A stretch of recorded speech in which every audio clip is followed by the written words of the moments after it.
Good afternoon, everyone, and excuse me. Good afternoon, everyone, and welcome to the regular afternoon council meeting of Monday, April the 11th.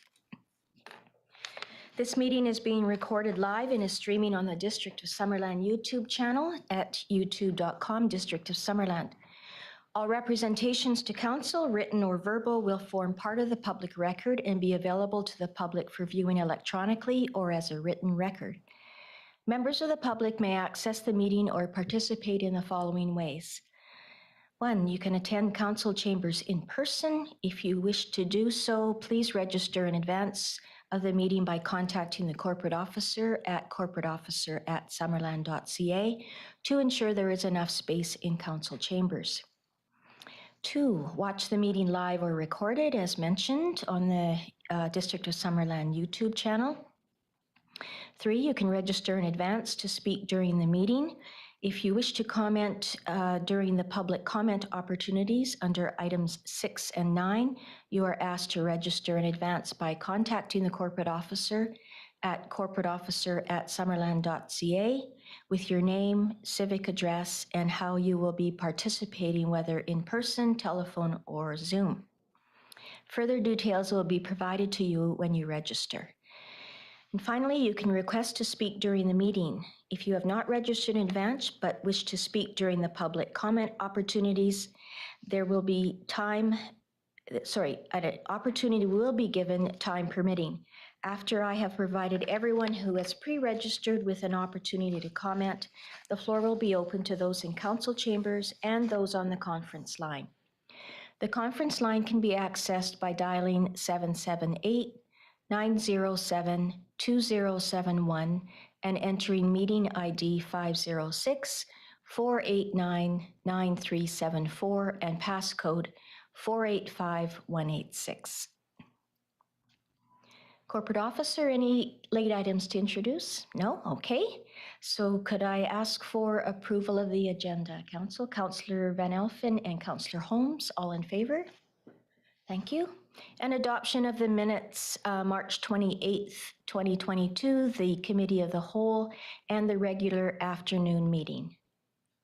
Again, Councillor Holmes and Councillor Van Elfen, all in favor? Great.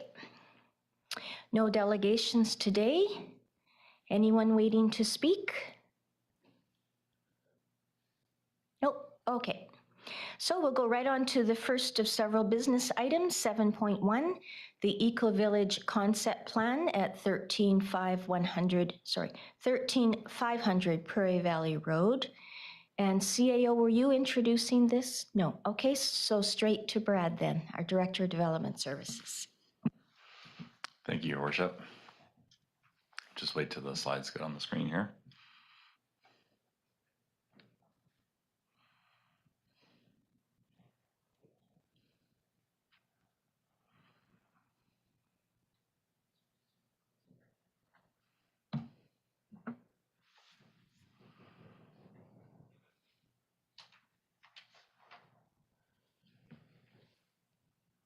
Maybe I'll just start talking while the slides start coming on the screen. So I'm very happy to be here today. Along with our consultants, I'll introduce as well to council. We have Edward Porter, Principal and Senior Designer from Modus Planning and Design on the call, joining us via Zoom. And then also, I believe Jessica Mann is also participating via Zoom. She is an urban designer with Modus Planning and Design, and I'm very happy to be here with them today to present the draft Eco Village Concept Plan for Council's review. This has been a 6-month design and technical study process to come up with this draft plan with significant expertise that the district has utilized in the fields of architecture, landscape architecture, urban design, geotechnical and civil engineering, as well as biology and ecology to deliver this draft plan for council's consideration. As well, we've had significant stakeholder engagement that has occurred in the development of this draft plan, which we'll get into today with our presentation.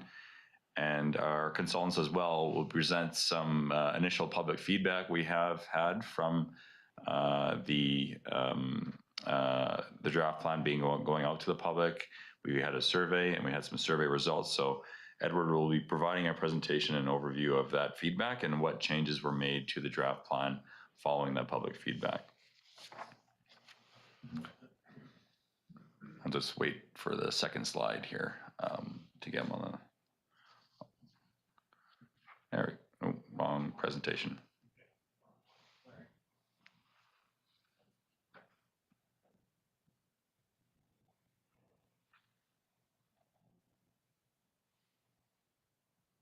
There we go. Okay, so next slide here. So if council remembers, this project was introduced in August and included as a new strategic priority project for councils, including with all of our other strategic priority projects that the district is working on right now. And under the pillar of community resiliency, it's listed there, it's highlighted in yellow. And I just want to point out that although the project is placed under the community resiliency pillar, I think it could have fit in a lot of different areas in terms of the strategic priorities of council, including infrastructure investment with the development of potential new roads and access into Cartwright Mountain to access the trails within Cartwright Mountain, the extension of sewer servicing potential from this project as another form of infrastructure investment. The other pillars as well, active lifestyles. I think that the project could intertwine well with active lifestyles and to be able for people to actually live in close proximity to the Cartwright Mountain Trail system. And then as well as alternative energy, of course, with the potential connection and integration with the district's solar and storage battery project. So there are some pillars that are potentially being achieved with this one project idea. Next slide, please.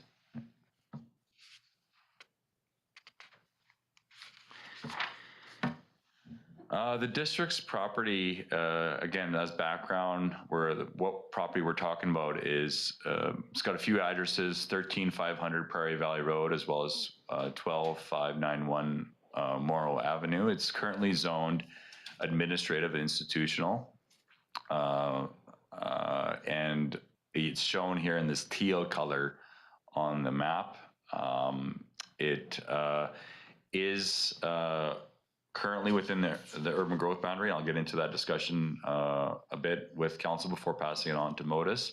But there is some existing residential that surrounds the property, with Deer Ridge being to the northwest, Sunset Place cul-de-sac. There's an active development with Cartwright Mountain with Brown to the north, as well as the existing downtown residential as you go further to the east. Next slide, please. Thanks.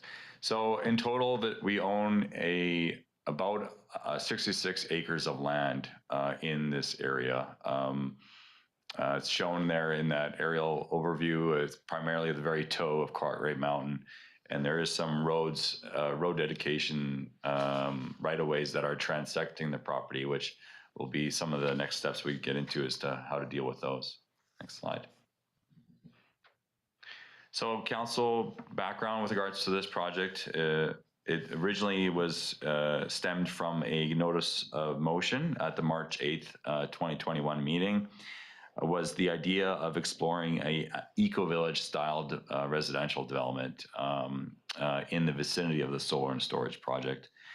And then following that notice of motion, we came back and presented a feasibility analysis in August 9th of 2021. Again, that's when we added it as a strategic pillar to council's strategic priorities. And as well, we received council approval as well for a budget amendment to complete a conceptual plan for the Eco-Village project. And that's why we are here before you today to present this concept plan that's now been achieved by our consultants and district staff. Next slide.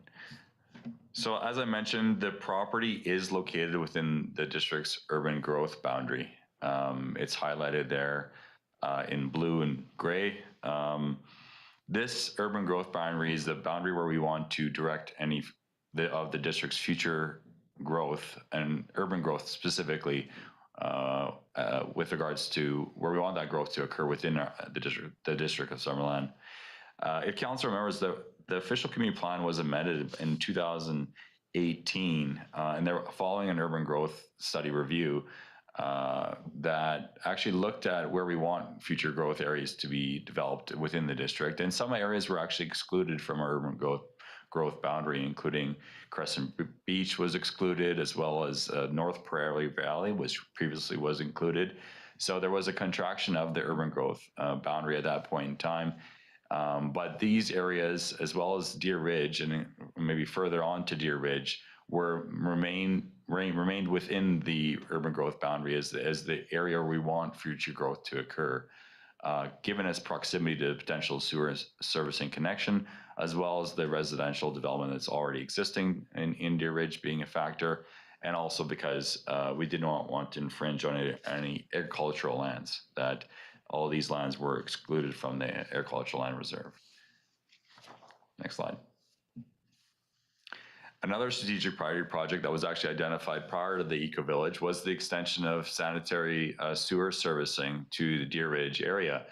In this regard, the district has completed a 90% engineering design for extension of sewer to Deer Ridge, which transects the district's property, shown in that green extension there, and through the potential Eco Village site. So definitely there could be some benefit if the district was to proceed with the Eco Village project of either continuing that extension to Deer Ridge, but also making it more realistic that the sewer project can proceed from a financial perspective. Next slide. Just some other characteristics. I previously presented this slide to council before in August, as well as a previous council, the whole meeting. Some sustainability characteristics of the property that lend well to an Eco Village type project. Obviously, we have the solar and storage battery project happening. It is moving forward this year. It has been revised in terms of its scale, but it's still expected to power approximately 60 average homes per year from that solar and storage project. There is a potential for a microgrid connection, perhaps down the road with the Eco Village project. With a microgrid, there could be a target of carbon neutrality type of development, including Step 5 of the BC Energy Step Code to reduce the carbon impact of the Eco Village development. Council's already aware, and staff is going to be presenting that there is a significant amount of highly sensitive habitat on the property, which we do want to protect, and the draft plan that has been prepared is cognizant of that. I've already mentioned the extension of community sanitary sewer, which will improve some of the environmental concerns we're having in the Deer Ridge area right now with septic systems leaching into the groundwater in that area. And then it's not that far away from the downtown core, with a 2-kilometer walk and cycle to the downtown. And already mentioned phenomenal access to recreational trails and park access via the Cartwright Mountain Trail System. And then finally, just the solar project boundary itself can be considered a brownfield site redevelopment because it is a former public works yard that has some contamination stuff. Go ahead. Next slide. So the concept plan background itself. So following that budget approval in August, we created an invitational request for proposals in September. We reached out to different consulting firms that could help us with this project. And ultimately, the concept plan was awarded to Modus Planning and Design in August of 2021.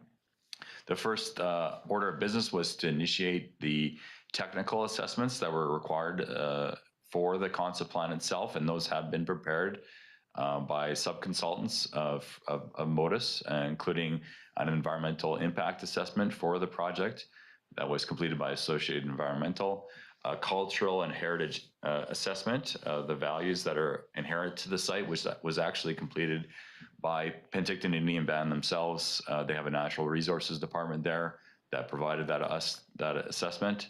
And then finally, as well, we also completed a geotechnical assessment to ensure that what was being proposed for the Eco Village plan was going to make sense from a geotechnical perspective. Next slide. And then also included in the concept plan was a series of different public engagement opportunities, which Modus will provide greater detail on. But I want to point out that we have had some extensive input here through the design charrette process, so starting off in November 29th and 30th of 2021. We had key stakeholder groups invited to the design charrette, including adjacent landowners and recreational trail groups that access the Cartwright Mountain Trail system. We've had also professional expertise on hand as part of the design charrette. We had sub-consultants in architecture, landscape architecture, illustration, and civil engineering all in the room in that 2-day session. And if council remembers as well, we had a direct meeting with council through a council of the whole meeting the afternoon of November 29th to get some feedback directly from council on this project. Following that design charrette, we had individual stakeholder meetings. We had a presentation in February, this past February, with Penticton Indian Band and their major projects committee. They definitely see some shared value in this project. And then following that, we went to the public and we shared the draft concept plan via the district's website. And we've collected feedback from March 9th to March 28th. And Modus is now able to present the results of that feedback that we collected. And with that, I'm happy to pass on the reins to Edward Porter from Modus Planning and Design to lead us through the concept plan, the elements of the concept plan itself, as well as that public engagement. Thank you.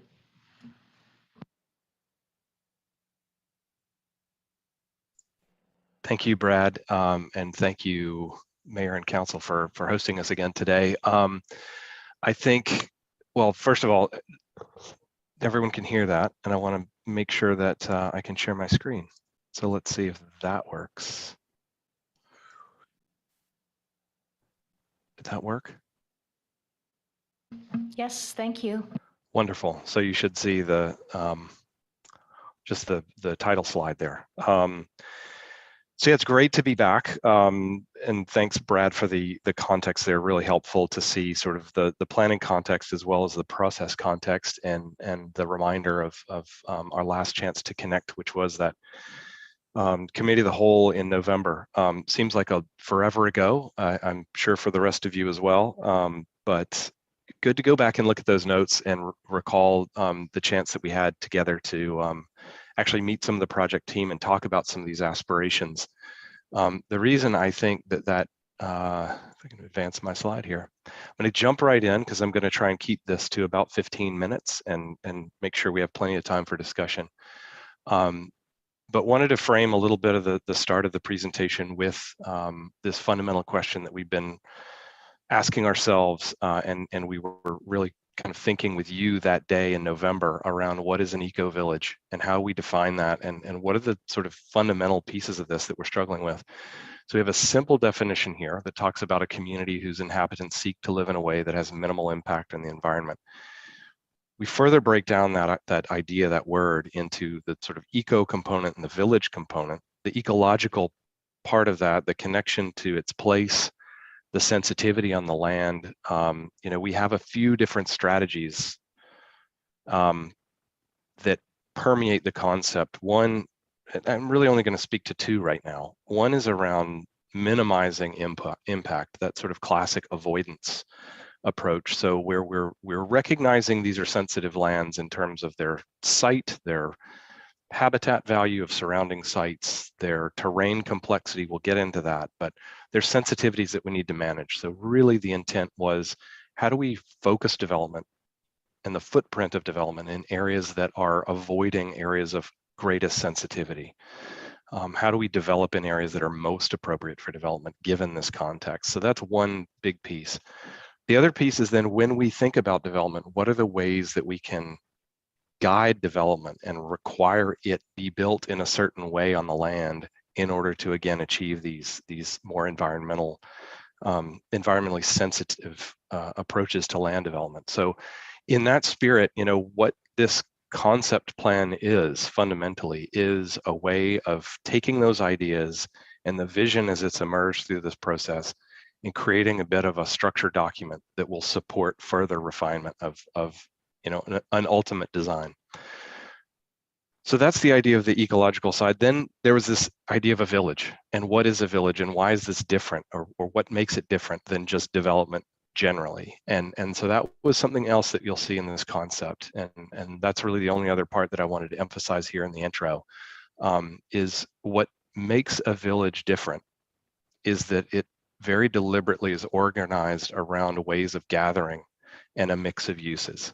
So it's not simply a residential subdivision or a place for people to simply call home, that there's added layers of thinking and planning to that around deliberate places to gather, have social connection, and potentially, ideally, have some mix of use to support sort of a smaller environmental footprint generally, where you have some service provided there as well. So in light of that, we had a series of values that we wanted to articulate upfront, starting at the top, working with nations, with the PIB and integrating Indigenous perspectives in the planning, integrating landscape sensitivity and natural asset management into the planning approach. The idea that we wanted to focus on ground orientation, meaning resolving the scale of built form to much more of a friendly face, front doors and ways of activating streets and spaces, family friendliness and inclusivity. Critical to this is the idea of planning for low carbon future and a more resilient future. And that's clearly the case in integrating this with the solar project next door. Fundamental as well is the opportunity to site this development in a way that enhances the recreational and active transportation opportunities on site. Again, plugging into this trail network of Cartwright Mountain and enhancing that, connecting it further. And then finally, holding some space, and that's what this rendering gets into, and we'll see it more through the concept presentation, this idea around a community hub. What is that way of bringing people together and activating that central space that makes this more than sort of another residential subdivision? So with those in mind, I'll run us through a little, I'm going to try and be really quick here, and we can come back if we have questions. Our process around observation on the land, aspiration in terms of the visioning, and then exploring the concept options that we've come to today. As a real high level start, on the left-hand side, you see some analysis layers around slope constraints, around elevational relationships, and around aspect and the way the sun hits the land and creates those cooler or warmer areas. So thinking about that, and as well as just the landform itself and the way that the contours represent landform and complexity, we identified some of these rooms, we typically will call them, where certain types of development site better than others, where you might want to think about opportunities for views or internal spaces and quiet spaces. But that's just a little bit of the background around land analysis. In addition to that, we were thinking on the design side and the design vision side. Sorry, I jumped forward there. Really, what are some of these ideas around ecological design or environmental design that we would want to see incorporated within this plan? So that idea of a hub structure, ways that we can animate a social gathering space, how we might start to look at smaller pocket neighborhoods or clusters of smaller individual buildings and shared space. Obviously bringing low impact development guidelines to bear in all of the concept planning and sort of frameworks that we would attach to that. Thinking about building siting, again, in light of the complexity and kind of unique features of this nose of land, how we actually place development program on the land to take advantage of that. That ties into specifically how we think about architectural and landscape design expression, where we might think about ways that buildings can take advantage of that indoor-outdoor relationship, where we can start to think about how landscape design utilizes a native planting palette towards, again, reducing impacts to the landscape, And finally, as another way of thinking about that, weather protection and recognizing that this is a place that's very hot in the summer, very cold in the winter. How do we utilize our development program to create those extensions of comfortable space for people who are living there? So now I'd like to present the concept at a high level. I'll present it in sort of 2 pages. This first slide really looks at uses and how we might start to think about a collection of uses. Then I'll speak a little bit more to the actual building location and sort of sense of place or program, and we have some renderings as well. Here I'd just like to give us the context of the ESA 1, so those highest sensitivity environmental lands around the site that you see proposed within a large nature park dedication, taking up about 1/3 of the area in that 20 acres in the hatched lands. And you can see the trail networks working sort of from the center of the site plan out into that nature park. There are also some existing features including the existing wetland that's mapped on the north side of the project area in that kind of hollow, that lowland area. And then working south from that, we see a mix of cottage forms in that idea of smaller cottage homes clustered around those neighborhood parks and gathering spaces. We then see opportunities around this central hub area, and we really kind of highlight that with the asterisk. We'll get into some of the program ideas, but we see the potential to concentrate really the more intensive development footprint, including the solar program and the solar farm around that hub. There's the existing pump track, if you're familiar with the site, and the access in. Really, we're imagining limiting the sort of typical public road access into that site as a way then to tie off onto these smaller strata streets that might maintain and connect the other development sites. But really then we're seeing a mix of more dense forms in terms of the condo program that's shown here. In these larger sites in a multi-unit format, and then opportunities where we see some other hillside areas and more sensitive siting of residential program to look at townhouses. And those are really the 3 sort of forms of residential that we've held within the concept plan.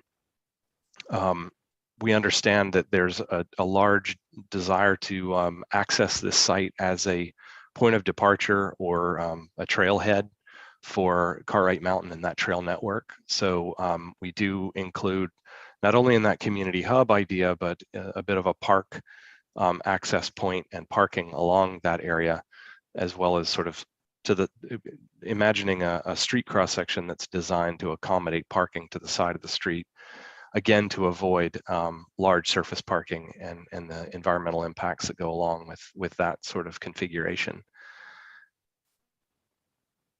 I'll transition now then to some of these places and programs, and really I'll begin in the extension of the roadway into the site. We're imagining a series of those townhomes along the ridge line to the south side of the project, and those we understand we're just calling those the hillside and solar residences. I'll show you a bit of a cross section to understand how those work with the hillside terrain. Again, I mentioned this. The valley bottom there, we were calling those the neighborhood clusters. So those are smaller cottage clusters. And again, I'll show you a rendering of those, but understanding that as a more quiet kind of contained interior space, we wanted to explore a different housing program and development format within that sensitive land, within that sort of interior quieter space that's different from once you get out onto the sort of ridge line towards the nose of the property. When we look at E, we identified the parkside residences, and that's really taking advantage of the service road that will access the solar farm, and utilizing the lands that are available to that are already disturbed today to hold additional residential density on the site. You see then F is shown as that solar farm and the program there as the center of the site. And then G is that community hub and this idea of a flexible space to accommodate that community gathering and kind of evolution of that program.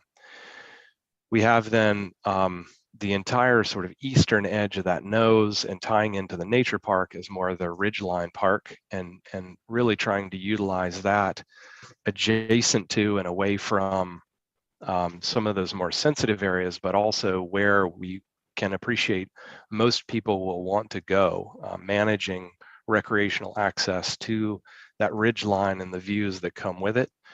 So we see that as more of a community park and overlooks and kiosk kind of trailhead program to go along with that to accommodate more foot traffic. And I already mentioned the sort of wetland habitat and the nature park that surrounds the site.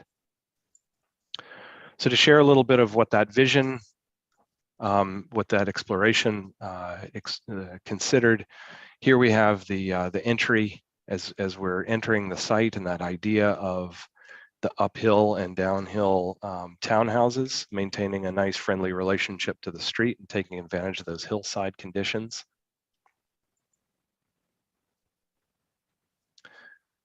This sketch shows the idea of those neighborhood clusters and the way that we might explore some of these smaller detached cottage forms where we might have the potential for shared parking and shared recreational space or community garden space that's framed by a cluster of small lot detached cottage program. And then finally, zooming back out to that center, this was the idea of this neighborhood hub or the community hub. So we signaled the existing pump track and the ability to hold some community space, the sort of turnaround destination point, the opportunity for that to be a bit of the trailhead access as well, and trailhead coming into this community hub. Whether or not that's a space for artistic interpretation, seasonal programming and gathering, or whether or not you might even start to find some element of a structure or a pavilion that could be used by different groups is kind of a question that we had around how do you accommodate that space now so that we know that it could grow as the community needs might grow with it. So really, those are the bones of the concept as we've developed it to date. We did look, so I walked you through this concept on the left-hand side that looked at the potential to hold those higher density condo forms within that structure and relationship of uses. We also talked about, well, if we're not interested in putting that extent of residential density on site, we can also explore a medium density version of that where those same sites are simply utilized within a townhouse format. The tension between those two, of course, with the greater density comes a greater volume of use, but it also starts to afford a wider range of housing diversity and with that attainability or even affordability. So depending on how that works and what those priorities are, we understand the role that density can play, again, within this controlled footprint and within a framework of environmentally sensitive design guidelines. So that's something to consider. So I wanted to transition now and quickly speak to some of the responses that we heard from the survey. The concept plan and far more in-depth description and discussion in that report were posted online. And for the better part of nearly 3 weeks, that survey was up online and available to the public. We had 118 responses. And I'm just going to summarize that. We had a real distribution of response. I think it was very interesting, and I'm going to generally discuss support, levels of support for the values themselves, the Eco Village, the Community Hub program, the neighborhood park, the nature park, and its location, and even the fact that it was a part of the project and the program that we're proposing, and then overall just the concept plan itself. So in terms of the distribution of responses, we had a real range, and that's where you'll see this. We're summarizing multiple questions here in for the purposes of this presentation, and I would encourage you to see as part of the staff report and the agenda package. There was, I believe, a more detailed summary of those responses. But we really had, in terms of the support for the project, we had a real interest in the idea of this being a model of development, a model form of development that could be replicated elsewhere and really start to raise the bar in terms of sensitivity and yeah, a better way of working in community design. There was also articulated real appreciation for the Community Hub program and that idea of accommodating that within the plan. Of course, the green space and the parkland dedication and the trail connections. In the segment who were generally uncertain or limited in their support, there was a question and an expressed interest in the provision of affordable housing, and a question as to how that was being accommodated within the concept as it currently stands, as well as some concern around the impact with habitat and recreational use areas. There was also an interest in making sure that equestrian uses could be accommodated within the parks and trails programs as proposed. And finally, in the portion of responses that were generally lacking in support, there was a real question around the location and the concern around environmental objectives of the project and whether or not it was fundamentally at odds with that, concern around traffic impacts. And I think the other 2 points were, maybe to a lesser extent, the idea that this would somehow take away from other priorities in the district and other financial responsibilities. And finally, I think there was some lack of clarity in terms of the district's role in implementation and what this concept plan, how it would then lead into subsequent steps in the process around clarifying the concept, developing a design, and whether the district would play a role as developer or whether that would be engaging with a third party and how that relationship might work.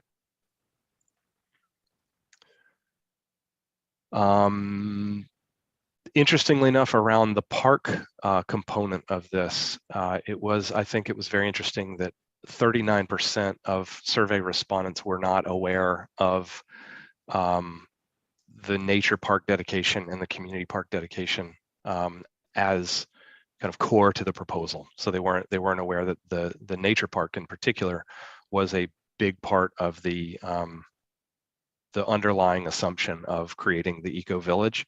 And certainly that more than half here, 56% of those respondents believing that preservation was highly relevant and really central to the viability as the Eco Village calling itself sustainable. And finally, there was this general support and preference for the medium density option. Again, I think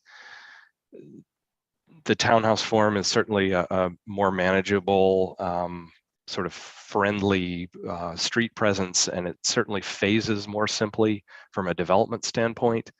I think the real question here is from a feasibility standpoint and from a housing diversity, attainability, affordability spectrum, to what extent we want to see this land more intensively utilized towards its goals as an eco village versus trying to dial down the sort of form and character and scale of development in light of this preference. So again, this would just be a question that I would put back to the larger team and council.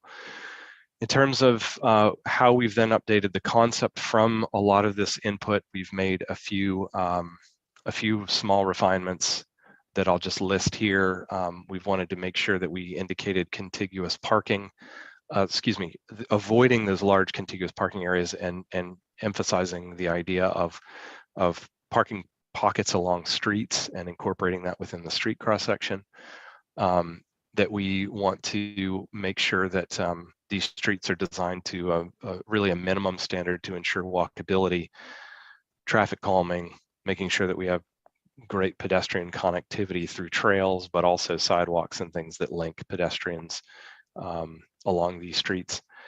That we make sure to be clear around requirements to be consistent with the principles of Fire Smart. We recognize this is a real concern in this area and many others like it in the Okanagan, and particularly in the light of climate change and fire seasons. So we have that within our design guidelines, but we want to just make sure that we're articulating that clearly.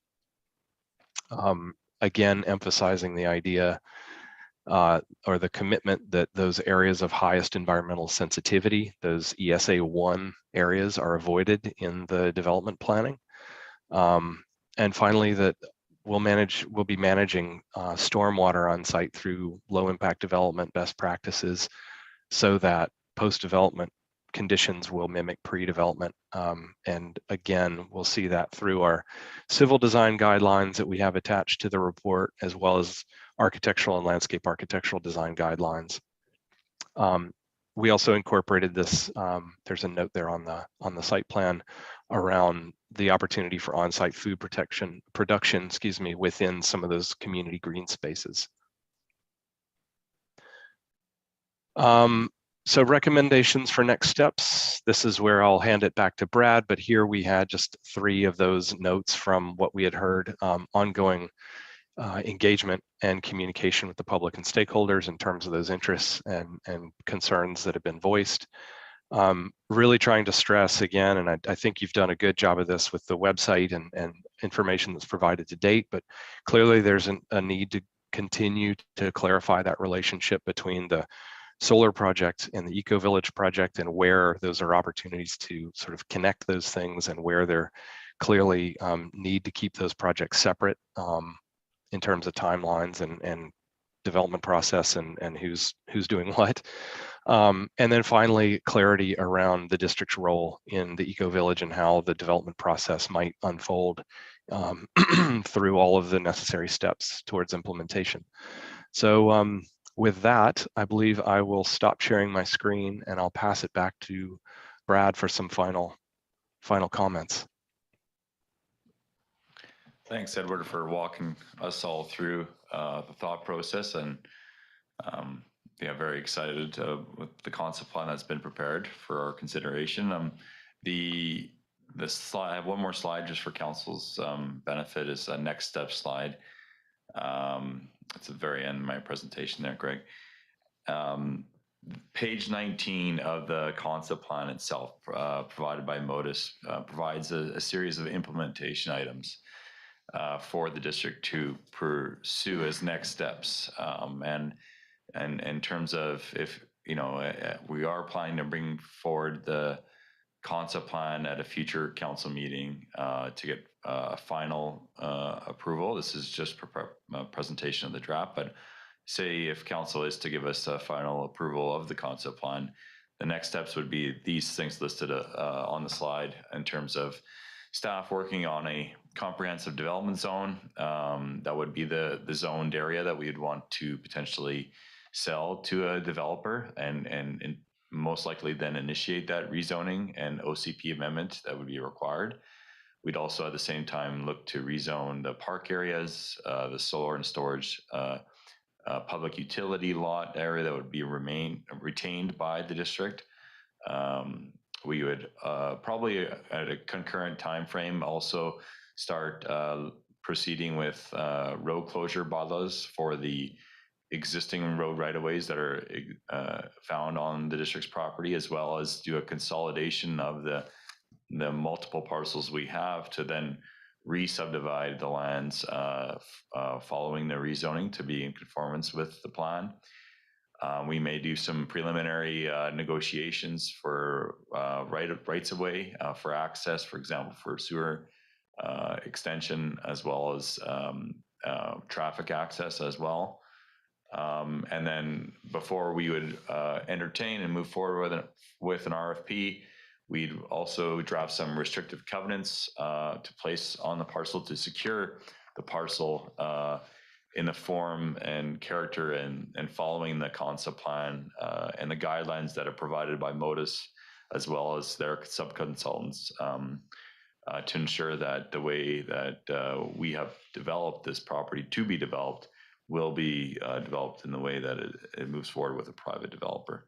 And then final of that would be to move forward with a request for proposals process for land sale, which would be the final step, most likely after all of the above is completed. So that would be our next steps for this project. But happy to take any questions from council at this point in time as well. I think Edward and Jessica are both on the line for any questions for their presentation. Thank you.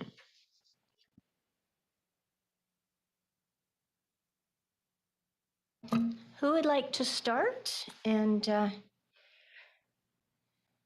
just if you could start your comments or questions with a indication of if this is for Modus or if it's more in-house. Councillor Holmes. I'll start with the easy ones. Not sure who it's for, Modus, I guess. Just in respect to the community hub, I'm a little confused about what is actually envisioned for this community hub. Is it a physical building? Is it kind of an outdoor shelter like what we have in Spirit Square? And if it's a building, who's going to own that building? Does it become a district facility, and which we'll have to maintain? Great questions. I think the idea is we want to make sure that we don't lose an opportunity for that space. You know, that idea of the gathering space, and then thinking more about what would make that space successful over time for a range of uses. That's where we started to think, okay, would it just be an open space? Would it just be, you know, we've got parkland dedication. What would be different here? The idea that you could even see farm gate sales. I shouldn't say farm gate sales because that would be on site, but the idea that you might have a small market stand that would operate during the summer season. So where would you accommodate that within a typical neighborhood design? And the answer is, I'm not sure that you would. So we wanted to think about accommodating that social space. To your point around who builds it, who maintains it, that's always a good question. I would imagine this as being, as we see in a lot of again, in these sort of medium density and higher density residential developments that are master planned, the opportunity to have strata owned but publicly accessible space. You're going to have park dedication adjacent, right? These larger kind of more typical park spaces. What would it look like if that hub was actually affiliated with a multifamily development site? So that as part of, you know, what would typically maybe be an amenity building that isn't necessarily used very often, that it's instead designed as a beautiful outdoor pavilion, like you know, it wouldn't necessarily be conditioned. It could be a covered structure. Anyway, I think there's a lot of design opportunity there, and you'd certainly want to find the right developer who'd be interested in exploring that, which I think you're market selecting a little bit in this vision in and of itself. You know, this won't be a conventional development approach. So I think you're hopefully well positioned to have that design discussion with a developer at that stage. at that future stage. I hope that helps. Does it help? Okay, please go ahead, Brad. Yeah, just to add on to Edward's comments, I think that there's a lot of opportunity still left with that hub concept to achieve that village vision of the Eco Village project, and that's kind of the idea of the hub. And we had just as another opportunity, we had some preliminary discussion with Penticton Indian Band on that specific building itself, not just the Eco Village concept plan, but some interest in maybe there'd be programming opportunity with Penticton Indian Band through this community hub. So there is a lot to still be fleshed out. I think that there will be some opportunity again with the developer, as Edward pointed out, to get them to maybe for us to leverage the concept, the land as our asset that we're bringing to the table with what a developer can provide us in the forms of community amenities. This being one. Yeah, I think that'd be it.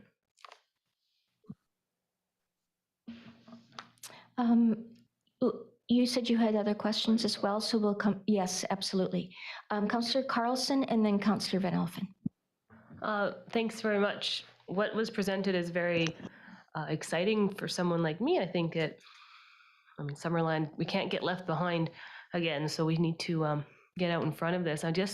The question is whether there are any examples of a successful, maybe not eco village, but maybe a strata where they have had a developer with a forward-thinking proposal and where the right people have ended up living in that facility as the owners, and that's part of it, is that there's a mindset I think that's required for this. Is there a precedent for this, or are we really thinking up something that we just want to be true and something that could potentially happen if the right people bought it at the right time? It's a great question. I think, I think there are eco-village examples, which are much more like co-housing examples of that. And I can share some of those with you, but where they would have, inviting the public into a certain space for certain reasons. I've seen that in the context of more agricultural program where there's an eco village and they have some farm operation and then they invite the public into a space where they would have a market. So there's more of that farm gate space. So for this being slightly different, and as we were envisioning it more as the mixture of this sort of trailhead opportunity and maybe environmental interpretation, maybe cross-cultural learning opportunity with the Penticton Indian Band, maybe it's even recycling on site with structure support for that. A whole range of different ideas that you might draw together through the concept program. I think this would be different, but I do think that there is good precedent for it. It might just be blending a few of those precedents, but it's a great question and certainly one to dig more deeply into. Yeah, just a follow-up then. So maybe it might be actually more for our Director of Development Services. So I note that the implementation next steps include landowner rights of way, restricted covenants, because we're going to sell the parcel, and have a request for proposals to sell the parcel. And I guess the question is, I don't think we've really talked about whether or not we're going to sell that parcel of land. And if the federal government just announced that they're going to invest a whole bunch of money in co-op housing, so why can't we be talking about that? And has that come up through the process, either with the consultants or with the public? There's people concerned about affordable housing. There's a co-op model that works quite well, and Vancouver's got hundreds of them. I would like to put that out there for people to think about. I don't know if that's something we need to necessarily make a decision on and discuss today, because co-op housing is a big thing to try and understand before we even make that kind of conversation. But I think that the district owns this piece of property. It seems to me like there's people that have always wanted it developed. There's people that don't want it developed. There's people that want affordable housing. There's people that think it can never be affordable housing. So maybe we should talk about if there's a potential to find some safe ground there. Thank you, Councillor Carlson. Councillor Van Elfen. Thank you, Madam Mayor. Just a question through to Modus, if I may. High density versus medium density. Could you have any indication on how many units in high, how many units in medium, and what the difference is? We do indeed. And I don't have those numbers top of mind. Maybe Brad and even Jessica, if you're there and seeing it. I would say in terms of scale and size, what we were imagining was wood frame. So really thinking about, you know, we were really thinking 4 stories. Maybe you still hold it within that typical 4 to 6, depending on, you know, you've got a lot of slope to consider here. And so maybe you've got 6 on one side, 4 on another. Anyway, I don't want to get into the real details of that because I think there are lots of other questions around what's driving that larger form before you get into like how tall is it. But to put a bit of a frame on the top end of that, we were thinking wood frame and not thinking anything that would really push you into much higher building heights in a concrete form. So I think that gets that speaks to the building form question. Jessica popped in, and I think she's got a number from the concept. Can you share that with us, Jessica? Yeah, that's right. So in the townhome concept, that came to 96 units, and in the apartment one, 152. So we're not talking about huge variations there in unit count. Yeah, and so that what that really boils down to in terms of the way we would build a concept like this is we would say, okay, 8 units to the floor plate, 4 stories. You know, again, just bulking out numbers and not wanting to overcount, but there's a whole lot of design that would then go into, well, what is that building size? What's the unit mix? You know, how many units are in that building? Are we looking for, you know, same building size, smaller units, more of them, fewer units for families? Those are, you know, anyway, there are a whole bunch of design questions there, but that's generally how those 2 options perform in moving from all ground oriented in the townhouses being around that 100 unit mark. And then once you introduce a couple of apartment sites, you can then boost that density up until the, you know, around the 150 unit mark, roughly, as we're considering it now. You have a follow-up? Thank you, Madam Mayor. No, just I guess in my thinking is that higher density would be a lower price point. More units could be more affordable. So that was my thinking on that. And my other question, I guess, would be, it's more of a comment, I guess, than a question, but maybe a bit of clarification. I think we've invested 70,000 so far on this, and then the concern that this would take investment away from other district priorities such as road improvements. I think the long-term vision here is once this land is possibly sold to a developer, I think we're looking in, I'm going to say millions in land sales, not counting the adjacent properties that now will be able to develop their lands because they'll have access to sewer. So I think the money coming into the corporation, into the district of Summerland will certainly outweigh the 70,000 that we've invested so far. And I think it's a small investment for a possible very large return. So I just wanted to mention that. Thank you, Madam Mayor. And as Councillor Carlson pointed out a minute ago, we haven't really, you know, had that discussion, but you're absolutely right. I wanted to go back to Brad because I missed his response with further comment on Councillor Carlson's questions. Thank you, Your Worship. Yeah, I just wanted to comment that, yeah, we haven't discussed yet the next step, although it has been pointed out with regards to owner or selling it or retaining it ourselves. It is definitely our staff's recommendation, though, that we proceed as per the implementation framework, that the consultants provided on page 19. We do have a lot of competing priorities at the staff level to try to manage a perhaps multi-million-dollar residential development as one project of many of district's priorities. It would be difficult for us to move it forward, but could be something we could consider, but it's not out of the realm of possibility. But that's not really the point of the discussion today. That might be a next step discussion. But right now, we want to make sure that the concept plan is the right concept plan that council wants to proceed with. Okay, Councillor Barkwell. Thank you, Madam Mayor. Could we have maybe page 11 up on the screen? Some big questions and little questions, but. On the consultant slides Well, or on the our- developments yeah, or our I'm looking development at services slides? The consultants. Slides, Consultant slides, thank you. And sorry, just to clarify, is that of the presentation? Yes, the presentation. Okay. Thanks. Sorry, just one moment. 11, you say? Yeah, or 11 or 13, maybe 13 has both high density, low density on it. That's the one. Got it. Yeah.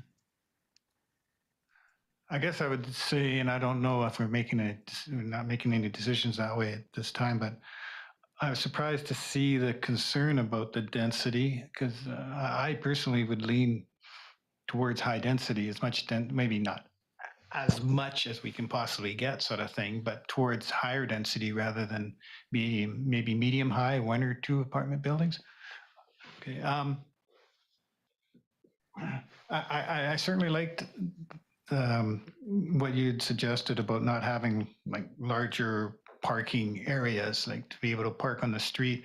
And I noticed that a lot of the bikers, they park here already, and there's no competition for parking in this area because it's just orchard and stuff like that. So if that was considered in the overall plan, being able to park like there and along the street rather than having a big parking lot, certainly I really like that idea. What about the access to this area for development? It's relatively level, and is this going to sort of landlock and make that undevelopable, or?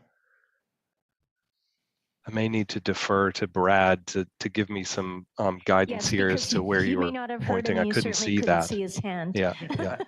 Okay, please go ahead, Brad. So we, as mentioned in my presentation as well as in Edward's, we have had a lot of preliminary discussions with adjacent landowners.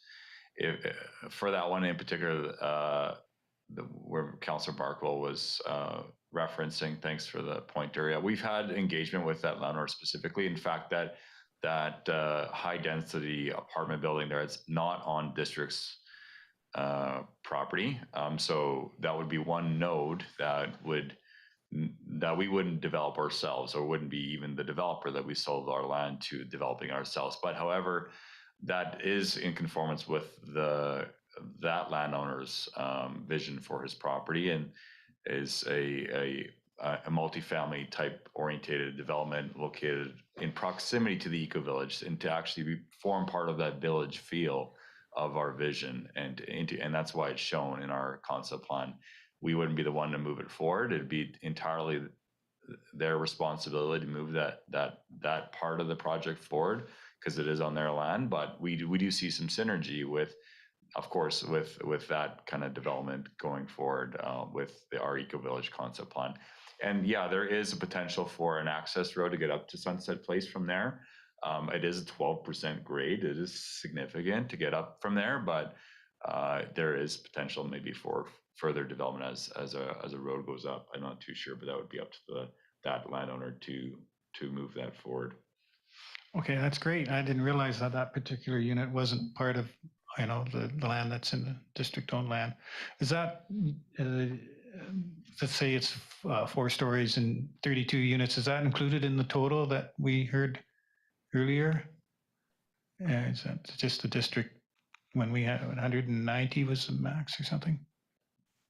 It is included. Okay, thanks. One big question I guess I have, and I don't know if there's an answer to that, but is if we sold this project to a developer, well, it would be a huge project for one person or one developer. Would we be able to put the road in ourselves and then sell various lots and just let the developer build, the type of structure that we envision on those through zoning? Wouldn't we get the best value if we looked after the installation of the road ourselves? That's good. That's a good question, Councilor Barkle. Thank you, through your worship. There could be definitely, like, there is a need for us to do some preliminary work before we go forward with any type of sale process.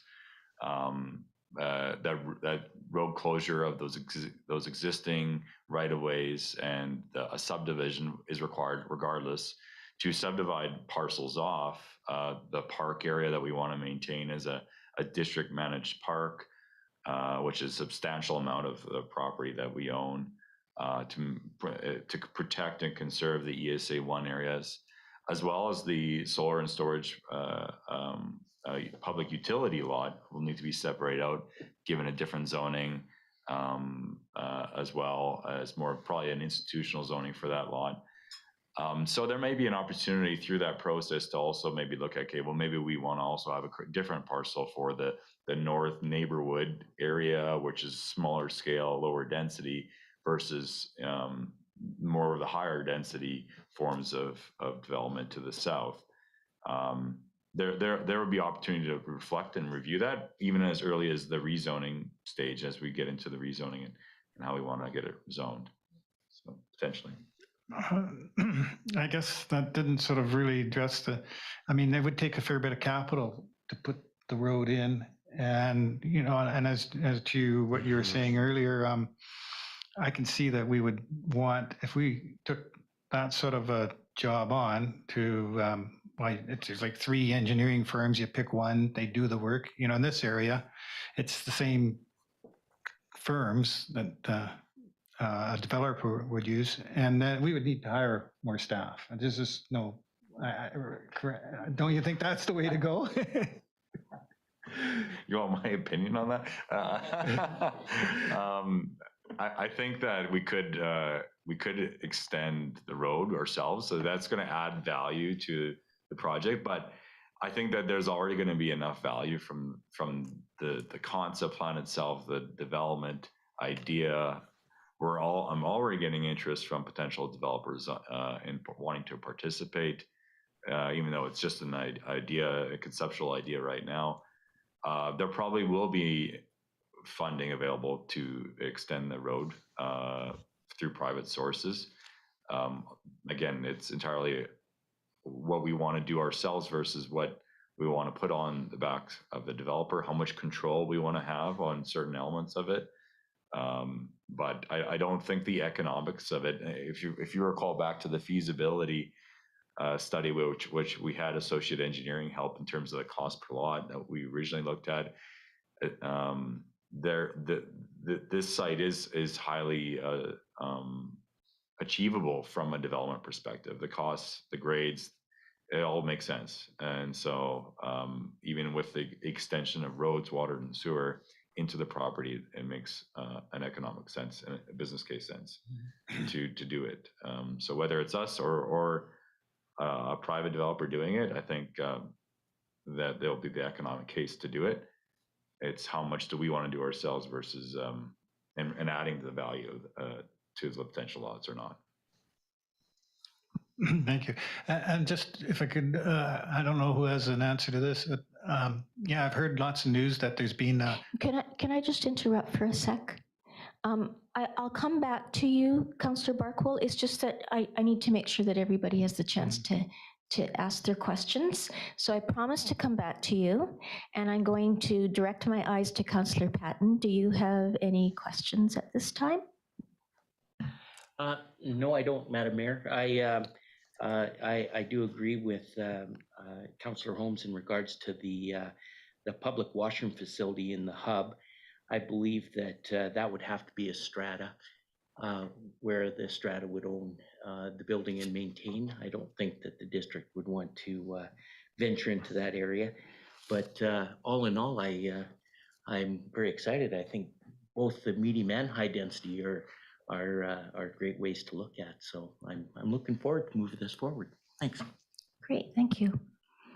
I have a couple of questions. Some are related to what has already been asked. I just wanted to check, Councillor Holmes, you had other questions as well, right? Okay, so I'm just going to ask a question about the medium versus higher density,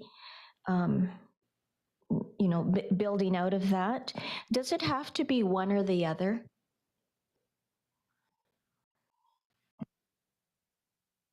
No, certainly not.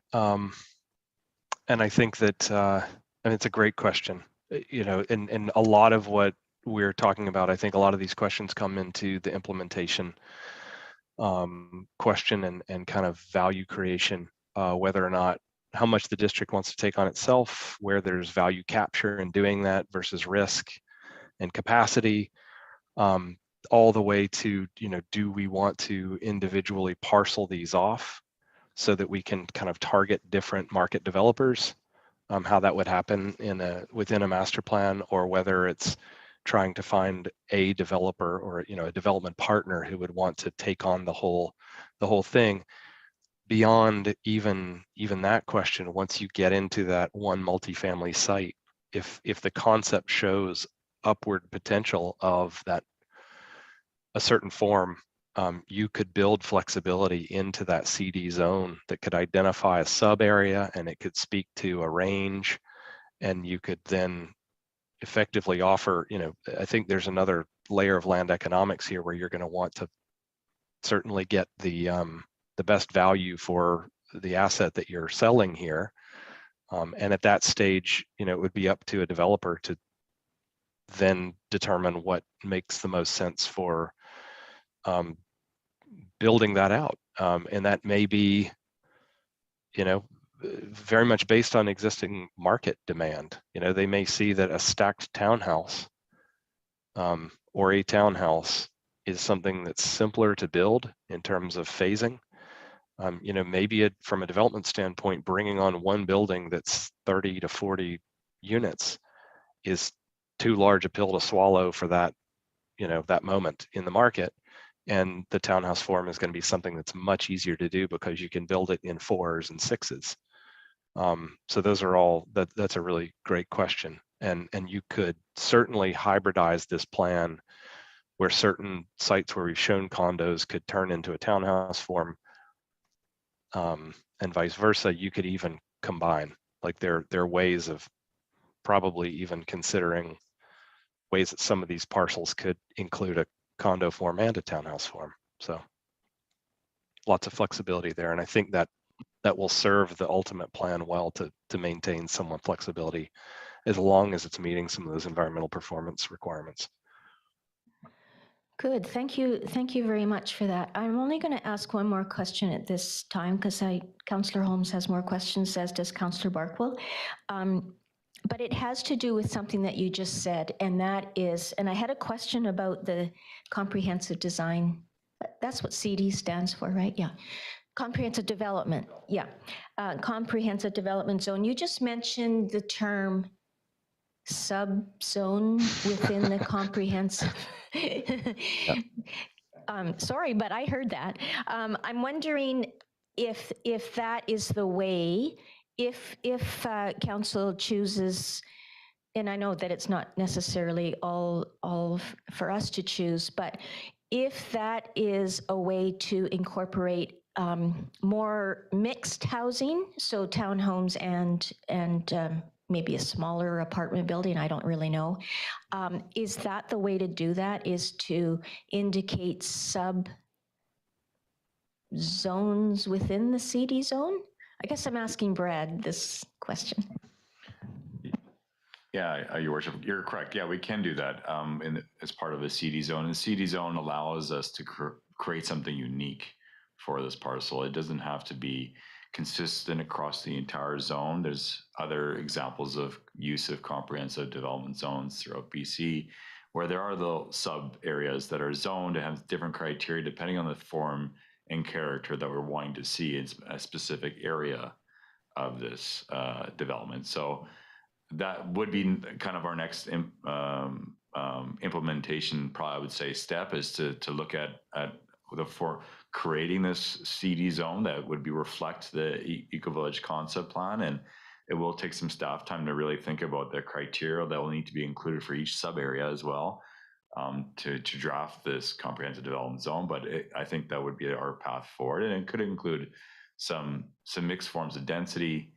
And I would also echo Edward's point about flexibility as well. Still allow for flexibility for whoever does move forward with development, whether it's us or a private developer, to be able to evaluate market conditions and look at different forms, but still meeting the intent of this sub area in terms of number of units, perhaps overall density, but maybe it's a different type of form than what we've initially envisioned for that area. Good. I'm really glad to hear that response from both of you. We've been hearing for many, many years that we need to have mixed forms of housing and move away from the single family home, especially in this day and age of the rising housing costs. I totally understand how the high density, perhaps you're getting less, more attainable housing.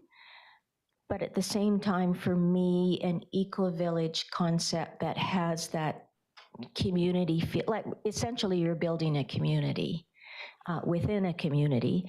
And I really like the sustainable aspects and the common areas that you have envisioned in your concept plan. I think that aligns better, but that's just my personal opinion.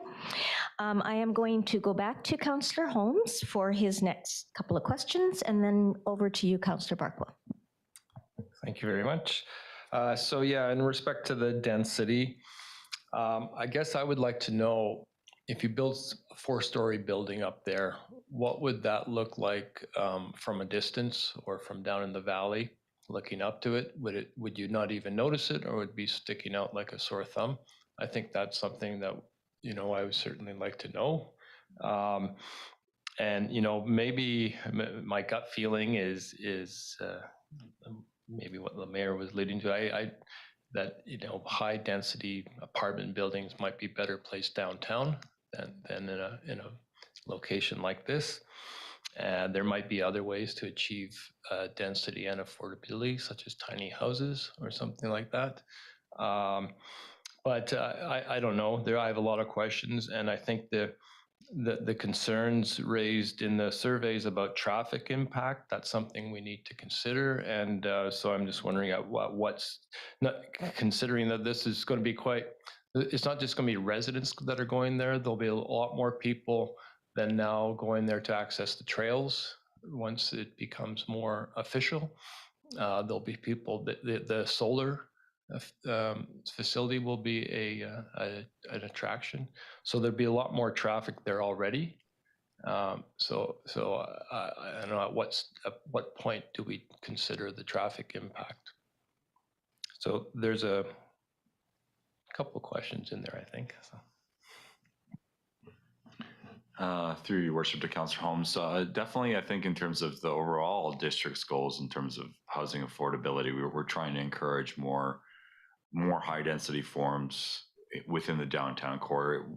The council will see that as part of our recommendations with the downtown neighborhood plan that will be coming forward to council in the next few months, and envisioning some higher density than what we've historically had here within the downtown core. That's definitely where we see where we can achieve some real dent with regards to our affordable housing goals for the community. Now, I still think that there might be some opportunity for affordable and attainable housing through this development. 4 stories, I'm not too sure on the visual impact. We'll have to do a little more analysis on that, on the visual impact to the surrounding neighborhood. But a lot of these more technical studies, including a traffic impact assessment, will happen at a later point of the development process.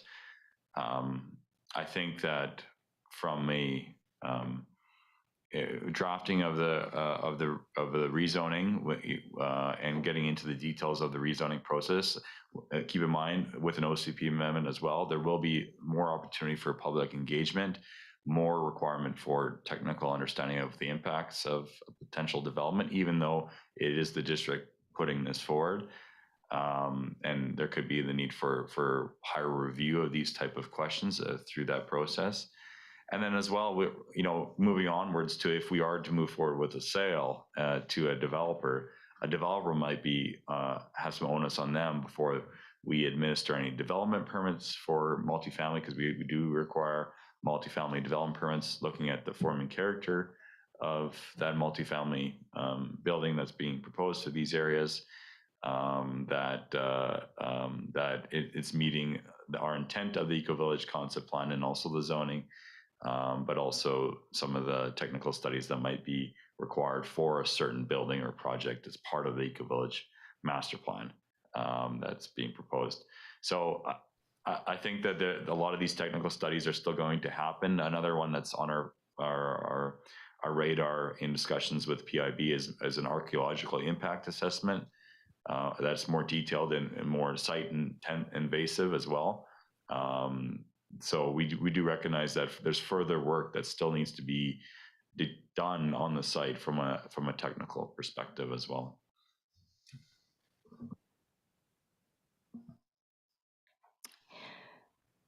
Okay, Councillor Holmes.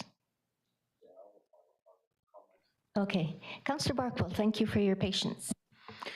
Just a comment on the traffic part. Yeah, I'm sure that there'll be traffic engineers who figure that out. It's going to be a bit of a tight corner to come up Morrow and turn right on there, but they've got engineers that worry about that. I just wondered, we've heard that there's billions of dollars from the federal government for housing, and I haven't been able to see any specifics. Does anybody have any general ideas of whether this might fit with any of that?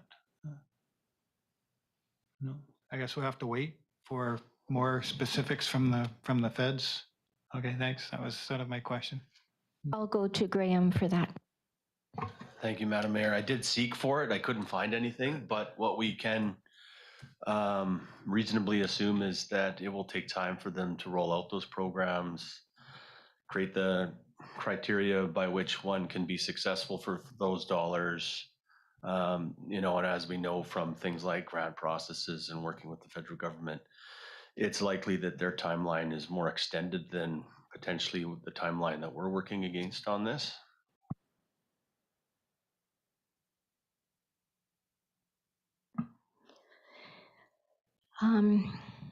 Did you say that was the end of your questions, or? I guess I would just say, echo maybe what some others have said, that I'm really enthusiastic about this plan. I would say it's better than I had hoped for. Great. I have just a couple more questions. They're fairly straightforward. I'll start by saying to both Modus and Brad with Development Services that I'm really pleased that there is this continuing engagement.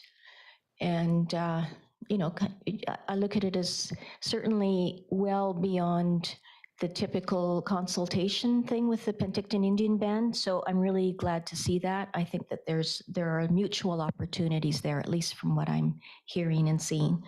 I wanted to ask, and this is probably a silly question, but this has to do with one of your slides, Brad, and it shows the sewer extension. And in yellow, it shows existing Deer Ridge. It's in the Sunset Place area. Does that mean that those pipes are already under the ground? No, it doesn't. Sorry, just to clarify that, I'll just pull up that slide, make sure I'm looking at the right colored area on the line here. So I think what that reference is just these were existing properties in Deer Ridge. There is a private operated community system there in Sunset Place, just for that one neighborhood in cul-de-sac. So our proposed plan for the sewer extension was to connect into that pipe system for that specific cul-de-sac and use that infrastructure, but that would be the extent of any existing infrastructure that we would be using with the sewer extension. Okay, thank you. That was that question. Let's see, on slide, well, it's on a number of slides, but if we look at slide, what number is this? If we look at slide 12, that shows the higher density and the medium density, or even 11, you can see it a little bit better. It shows the cross-hatched areas, which are the ESA 1 areas. And then it shows on the south side, so closest to where the solar farm will go. I think it's a roundabout, and then it shows access, I guess, further south on Cartwright. My question is, and I think I see this, but my question is, with the larger ESA 1 that we're looking at a potential parkland for, is there a connection from that larger piece to the smaller piece to the west? It looks like there is by the, I think it's a roundabout. Yes, right where you are there. Is there a wildlife corridor through there? So I think the thing that this map doesn't indicate is the extension of that ESA1 onto the lands beyond. And so, you know, this polygon would continue down and sort of take over the full nose. And we were only showing resolution within the parcel boundary, excuse me, the district lands. And so, you know, you're right that sort of the idea of terminating the through traffic and making the connection to the park does extend very close to the PL itself, largely because of some site constraints and that platform. But in many ways, as a detailed design refinement, you know, you could imagine that access being pulled back and a larger sort of green edge being maintained on the district lands and not having to count on connectivity to the lands beyond, as an example. Okay, great. Did you want to add something, Brad? Yeah, I just want to preface there Edward's comments. So we still need to do some more investigation of that area at a more, like he said, detailed design stage as to where specifically that road will go and how it relates to the adjacent landowner to the north, to the south, and what their plans may be as well for future development. So things could still change in the future with regards to that south connection. And what you don't necessarily see in the plan view is that, and this actually speaks a little bit to the previous councillor's question around visual impact. You know, these two sites are certainly nestled kind of in a low between the ridge line here and the height of land here. So these sit sort of in a bit of a bowl. And similarly, as we know, that solar site's quite flat, but then it actually climbs to a secondary sort of high point here. So again, that sits a little bit below as well. So there is obviously some terrain at play.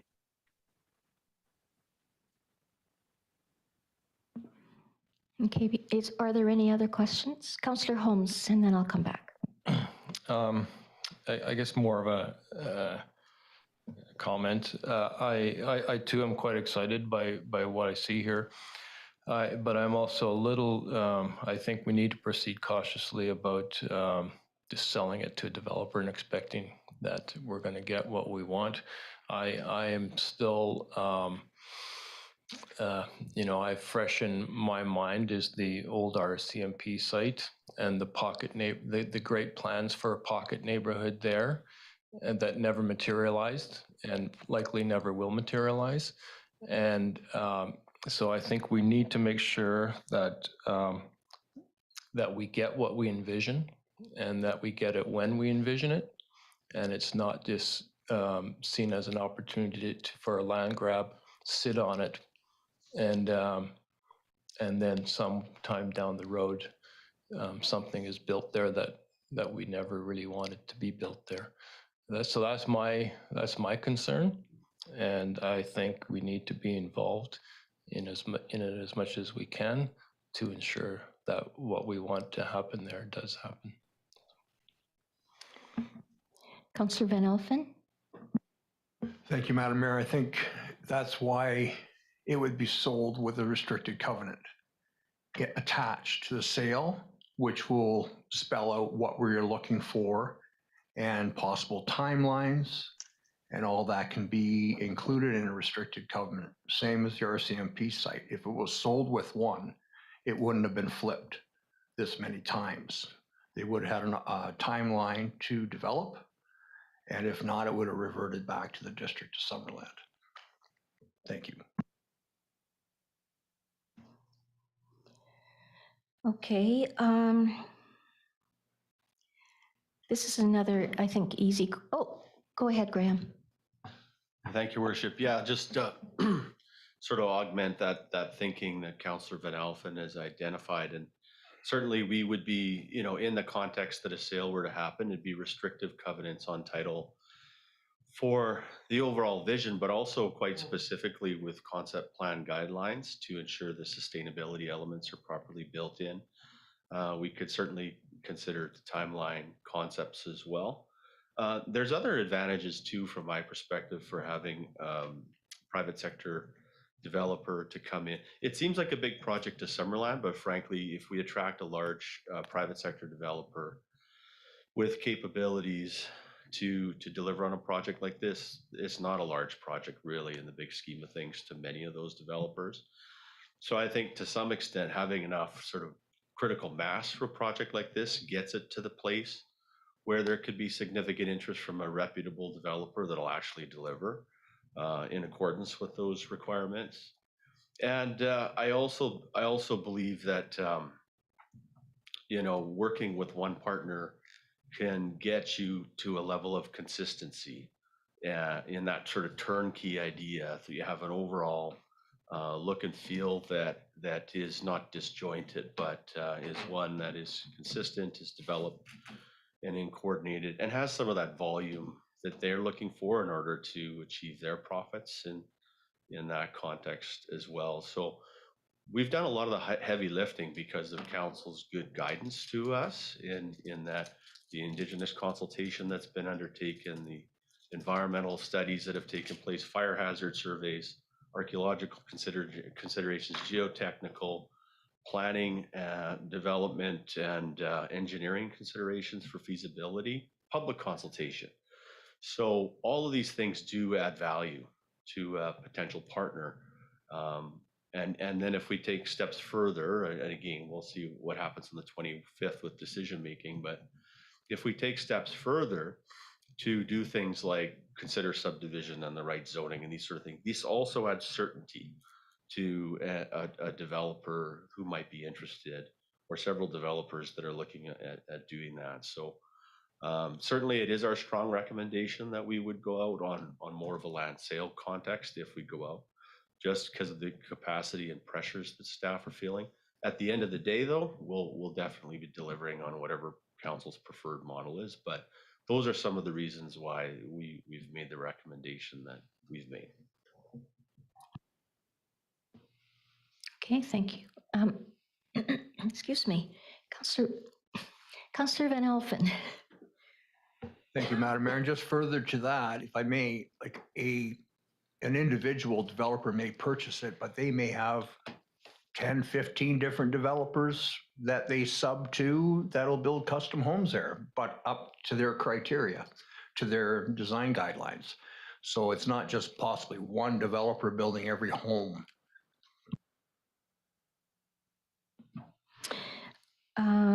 Okay, so I think this was in the MODIS slides. It mentioned on-site stormwater management will mimic pre-development conditions. Are you talking about things like, precipitation capture through rain gardens and that kind of thing, or is it, am I maybe you could explain more about what you mean about that. And I think I saw natural asset management in there as well. So could you comment a bit more on that, please? Absolutely, and I would also offer, to reference the report itself, because there are some substantial appendices to that in terms of guidelines that would give some more detail here. But generally, wanting to see best practices in low impact development. So I think I was speaking at that moment in the presentation around parking design, and how we would want to treat parking, recognizing that there would be a larger number of people who would want to come and visit in the trailhead, and sort of the park trip generation around a park, a destination park. And how do you do that without introducing a bunch of paved surfaces that generate more stormwater than you want to be managing? So simply, there's no real rocket science to this. The idea is to minimize the extent of it, break it up. So make all these areas, reduce your impervious surface coverage, break it up, and treat it in smaller, sort of decentralized areas. And that's where we see the street design as an opportunity to do that, instead of concentrating things in surface lots. But beyond just parking, we can see that through architectural guidelines around green roofs, and the ability to effectively just slow rainwater down on site when we do have rain events, making sure that we capture that water on site.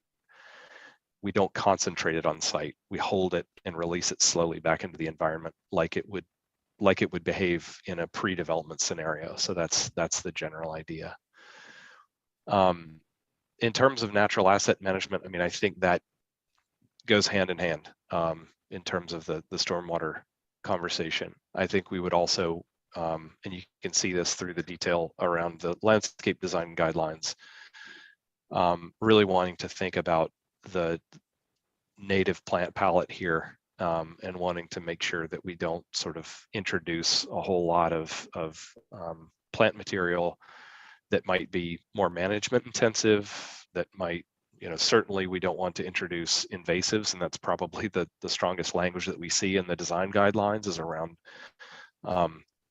prohibiting certain things, like effectively saying you may not use these things, and where we do allow for certain ornamental species that might be non-native for certain reasons, seasonal interest or whatever that might be, making sure that they're hardy and that they don't require heavy management, irrigation, and things like that. So that's why we are careful in plant selection as well. So I think there are layers to that, whether it's low impact development, water use, or cultural interest and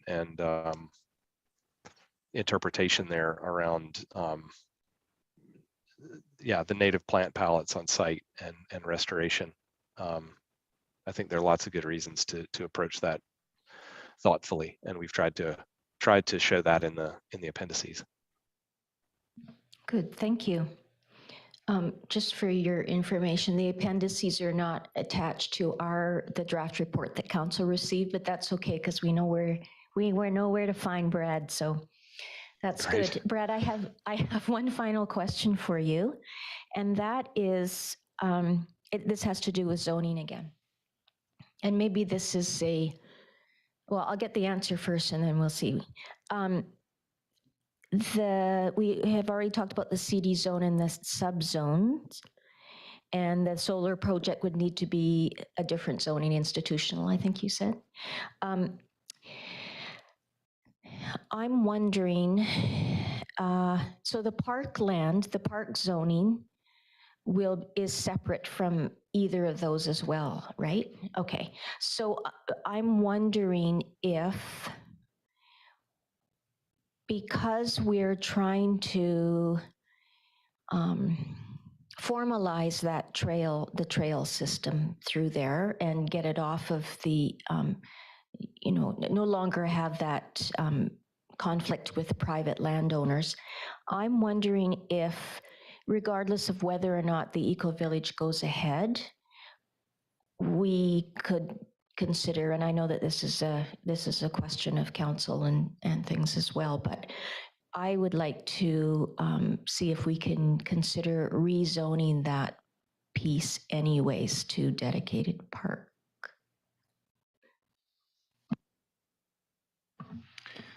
Yeah, thank you, Worship. I think that all of this will be brought forward around the same time to council as part of like a master planning exercise for the site and rezoning in conformance with the concept plan. So we will be moving forward with a rezoning amendment as if we do get, you know, council's approval of the concept plan that will include all the park areas that are going to be dedicated as park. It'll include rezoning to parkland.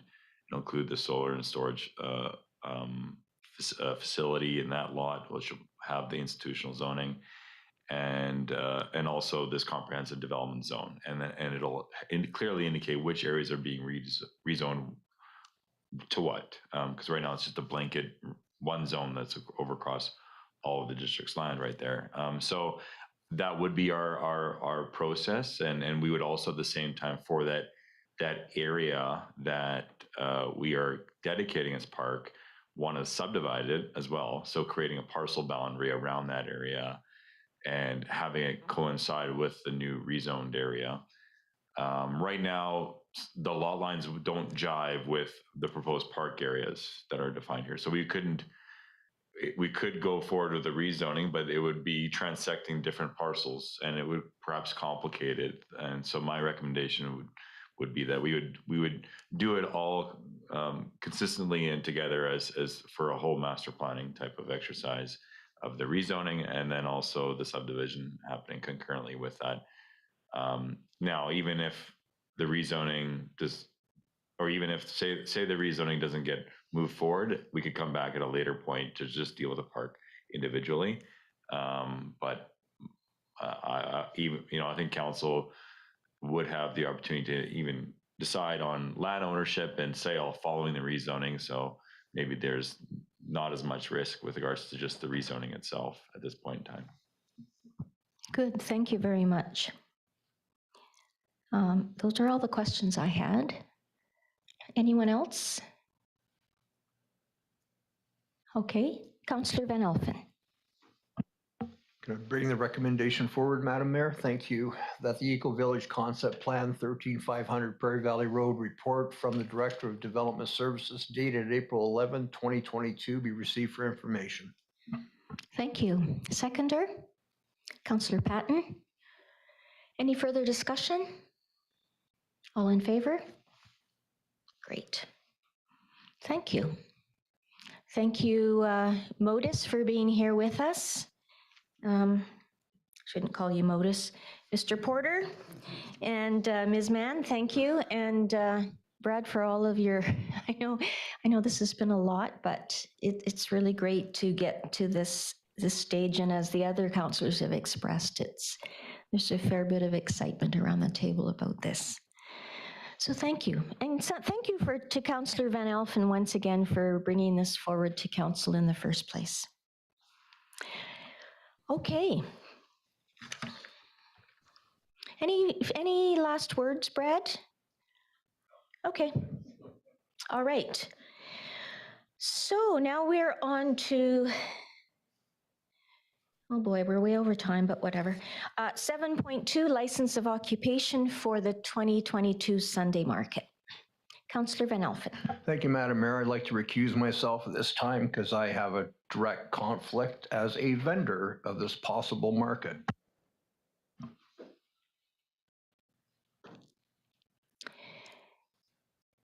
Thank you. I wonder if I should be recusing myself as well.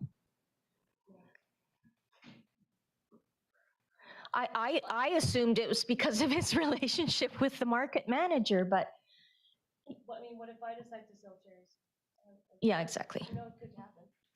Yeah. And there'd only be one or two people left here.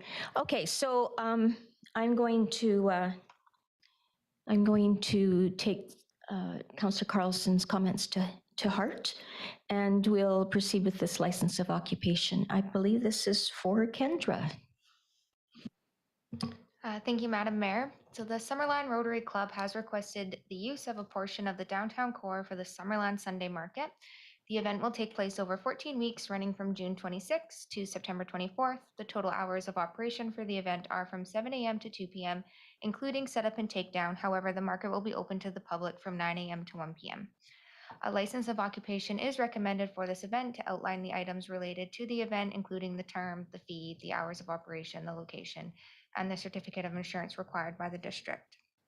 As for the road closure for this event, the location was approved by council previously, and the Director of Works and Infrastructure has the delegated authority to issue permits in accordance with Policy 400.5, temporary road, sidewalk, and parking stall closure.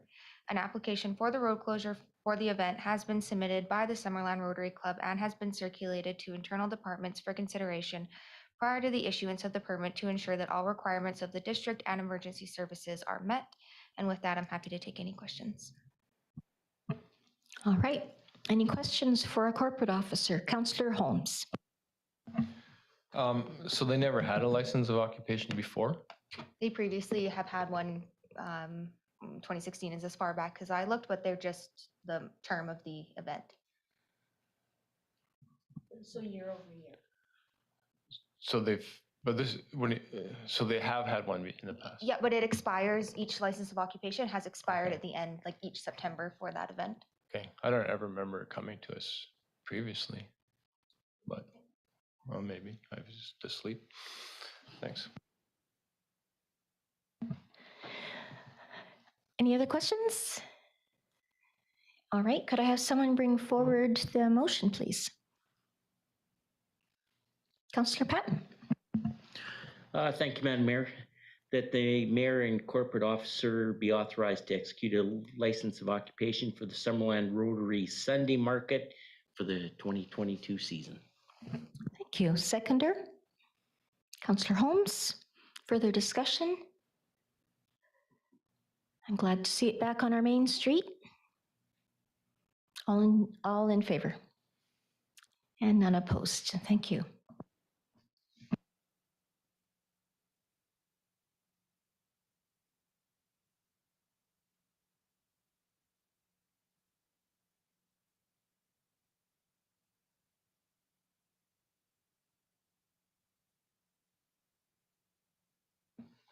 Okay, so on to 7.3. Code of Conduct. And this is for Kendra again. That's right.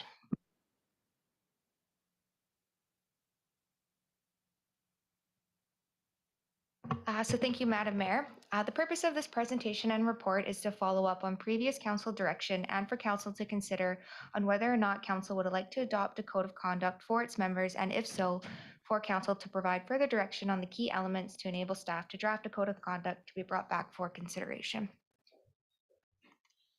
So at the August 23rd, 2021 regular council meeting, council directed staff to draft a report for consideration regarding a council code of conduct to be brought back for first quarter of 2022. This is a bit hard to see. I was hoping it would look a bit better. But additionally, in October of 2021, the province introduced legislative amendments to the community charter regarding codes of conducts. The first of these amendments will require a council to consider adopting a code of conduct within 6 months after their first regular council meeting following a general local election, or if a code of conduct is already established, if it should be reviewed. If the council decides not to establish or review a code of conduct, it must make available to the public a statement for the reasons for its decision, and this can be done usually by resolution. So the second of the amendments to the community charter requires a council that chooses not to establish or review a code of conduct as described in the previous section, that it must reconsider that decision before January 1st of the year of the next general local election. And again, this amendment requires that if council confirms the decision that is the subject of the reconsideration, it must make available to the public a statement for its reasons for its decision. It is important to note that these amendments have received royal assent and will commence upon the adoption of regulation by the Lieutenant Governor in Council.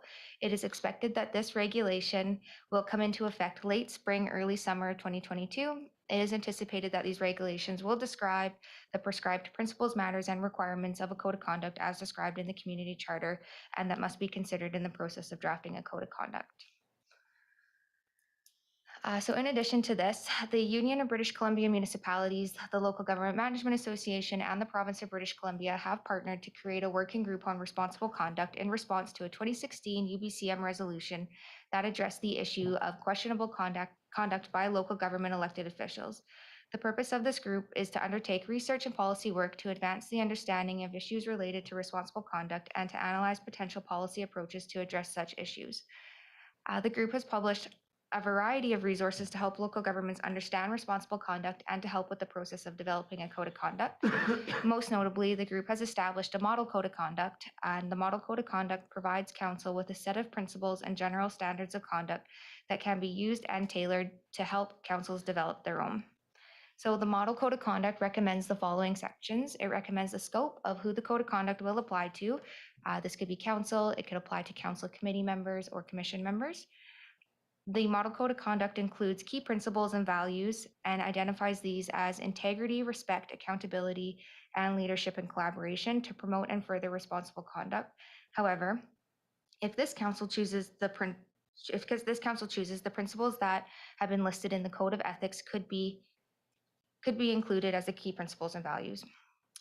Third, it deals with the standards of conduct to set the general standards to reflect the key principles as described. Examples of this include wording such as members will be truthful, honest, and open in all dealings, and members will treat every person with dignity, understanding, and respect. And the final section, which is optional, is additional provisions or policies that a local government may want or find necessary to include. Examples of these could be gifts and personal benefits, conflict of interest, use of social media, how information is handled, compliance and enforcement processes. Common provisions are outlined and expanded in the attached council report. So upon review of many local governments' code of conducts, there was a wide variety on how codes of conducts were written, and they ranged from heavily detailed to high level or aspirational. The heavily detailed code of conduct goes above and beyond the recommendations in the model code of conduct. It's the wording and the language used in heavily detailed documents are highly prescriptive in the policy statements and to set very clear expectations. The language focused on what must be followed or how a council member must conduct themselves.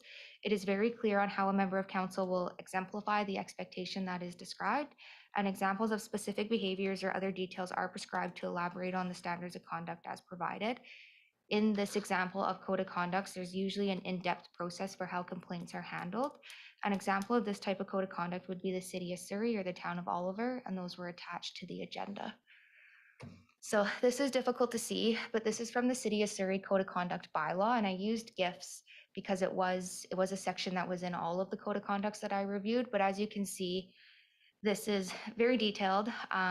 It sets very clear expectations in regards to GIFs, and it goes above and beyond what is in the community charter, and as well as outlining the procedure on how to handle the acceptance of GIFs. So this would be what you would see for all kind of expectations that are in the code of conducts that are heavily detailed. They just expand on everything. It's really great.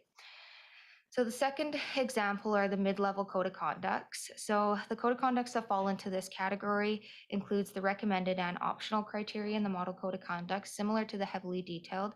However, the wording focuses on what council members shall do rather than must do. Most included many additional provisions for conduct as well. While additional provisions and standards of conduct are provided, they're not always outlined in depth. However, they typically expand beyond legislation and include statements on what exemplifies that specific behavior. Normally, this example of a code of conduct has a high level compliance and enforcement clause, and it's not they include a high level compliance and enforcement, but they don't include normally a formal enforcement clause. An example of these would be the City of Prince George and the RDOS, and those were attached to the agenda as well. And then I used the wording for gifts from the City of Prince George and the RDOS. So you can see Prince George's in comparison to the City of Surrey it does not go as in depth, and it reverts back to the community charter. And the RDOS expands a bit further on the topics of gifts, but obviously not as much detail as Surrey's. And then finally, so the last level, or the other side of the spectrum, I guess you could say, some code of conducts were very high level and used a lot of aspirational language. They met the minimum requirements set out in the model code of conduct and did not normally expand on the standards of conduct beyond what is identified in the key principles and values. So these code of conducts kept the wording very general and very aspirational. There's less of a focus on how the council member will demonstrate a standard of behavior and more on the behavior itself. So wording typically includes members will ensure that their actions are consistent with the shared principles and values collectively agreed to by the council or board. Members will follow through on their commitments, correct errors in a timely and transparent manner, and engage in positive communication with the community. Or members will treat every person with dignity, understanding, and respect. And what I found in this was that a compliance and enforcement clause was not typically included. And an example of this code of conduct would be the city of Nanaimo, which was included in the council report as well. So very briefly, that concludes the presentation, and I'm happy to take any questions. Okay. Questions? Councillor Barkwell. Yeah, what's the difference if you use the word shall versus the word must? Thank you, Councillor, through the mayor. I think when it comes down to the enforcement and the compliance and the resolution, a council member must, when they must conduct themselves in a way, I don't believe leaves a lot of room for interpretation, and it holds a higher standard, whereas what shall, they shall do it, but I kind of interpret that as they don't have to. Must has more of an enforcement perspective to it. I had the same question. And then I was thinking shall versus should. And oh, yes. Any other questions? Okay, well, we have some work to do now. And of course, you can ask questions as we go along. One thing that our corporate officer needs from us in order to develop a code of conduct, or sorry, to draft a code of conduct to come back to council, is what are the things that we want to see? And she spoke of kind of the 3 categories. That's what we need to determine.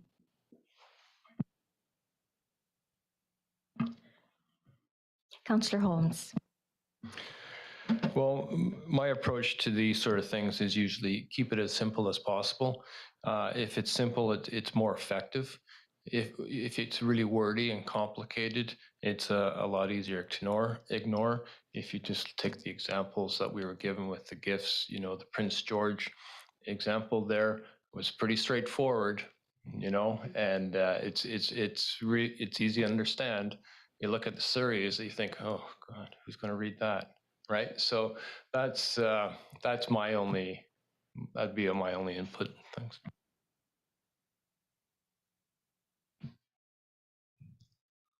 Anyone else?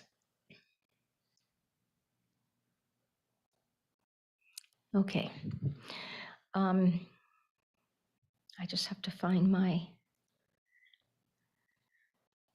oops, got too many things open, just a sec.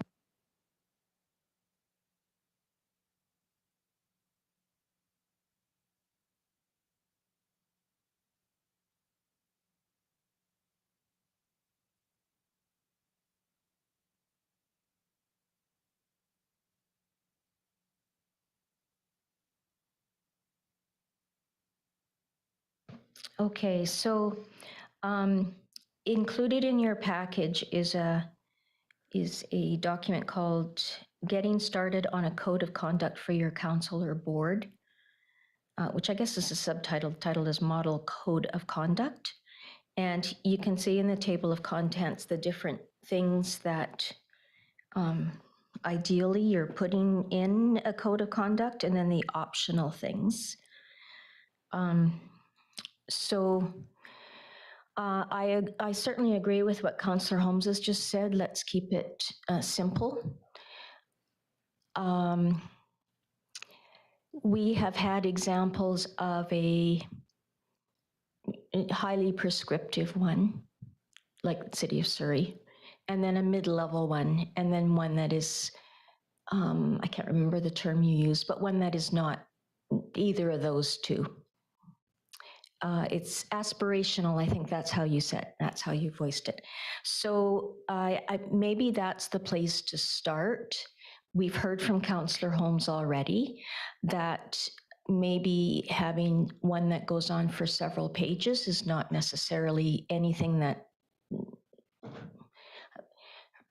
we have enough to read, but at the same time, I feel that it needs to be a code of conduct that has some substance to it, and that it includes a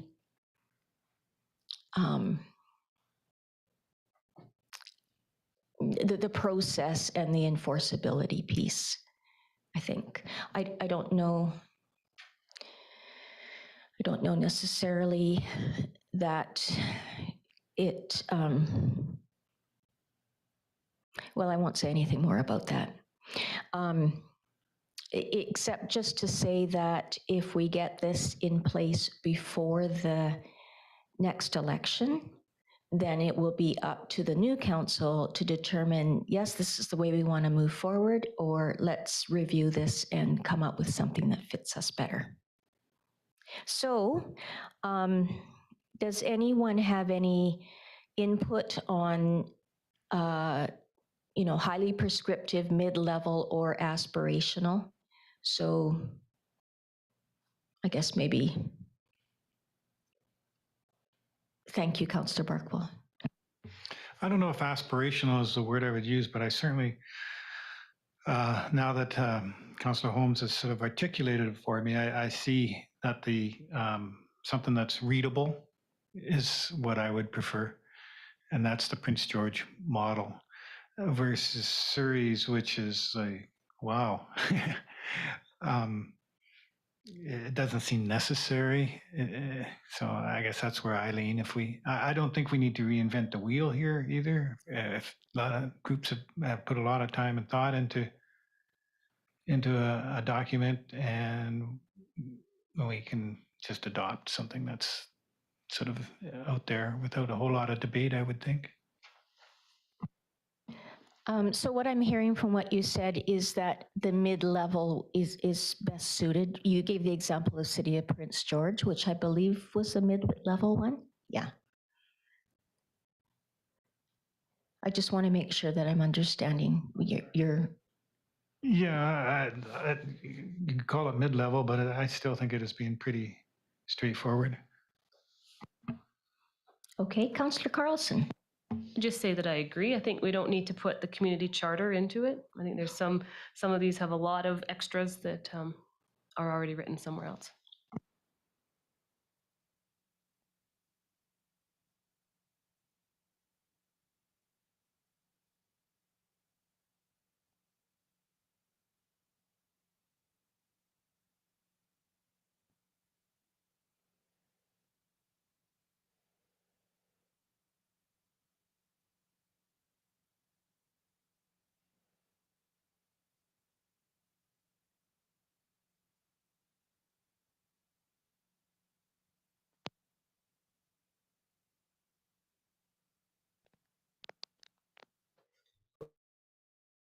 It's out. Oh, mine works.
all good. Thank you, Greg. We have 1 more minute.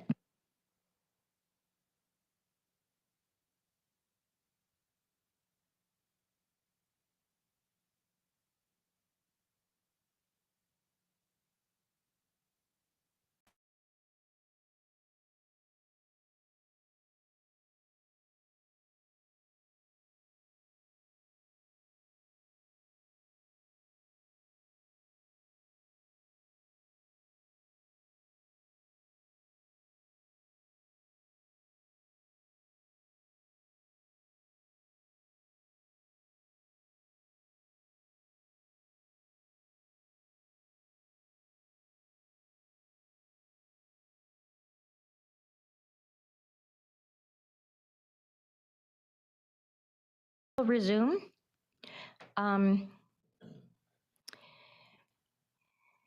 Councillor Van Elfen and Councillor Patton, are you okay with us going through a kind of a mid-level one?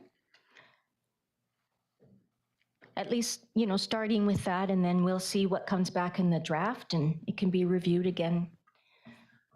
Yeah. Yep. That's fine.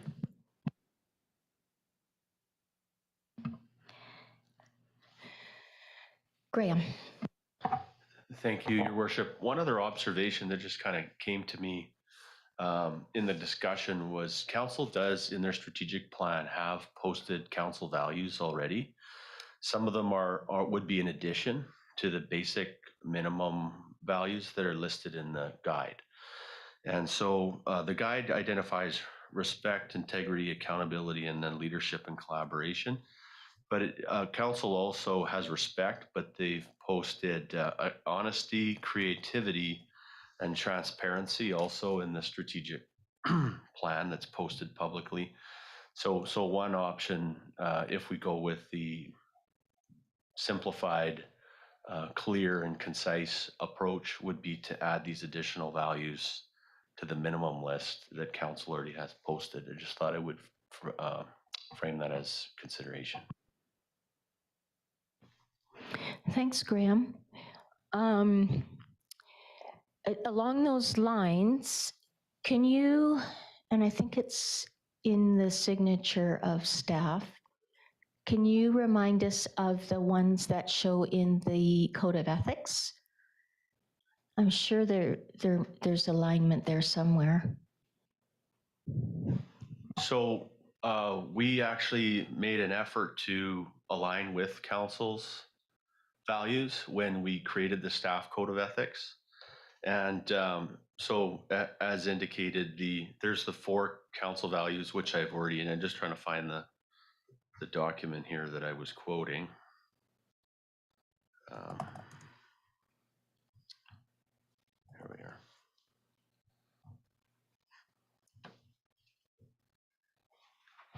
So the one, there's an additional one that was added for staff, and that's stewardship. So the transparency, respect, honesty, and creativity are all the values that are espoused by council.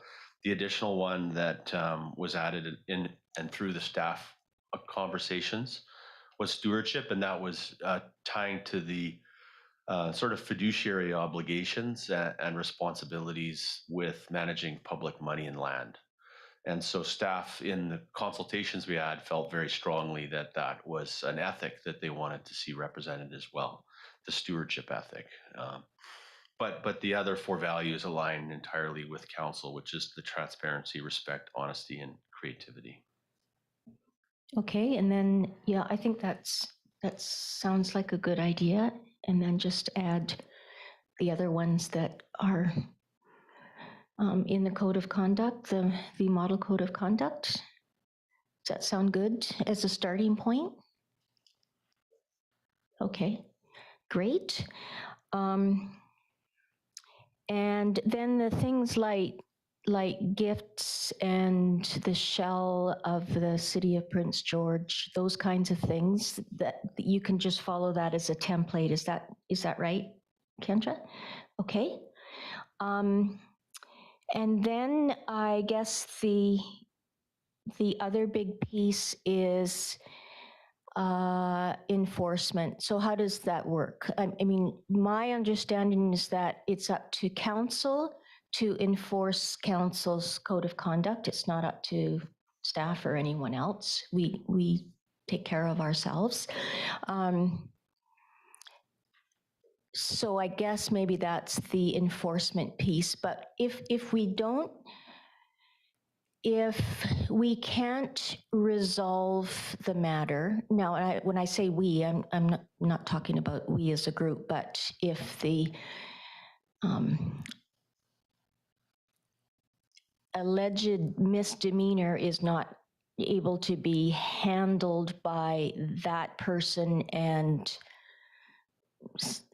the CAO or myself or however that works, then the process beyond that,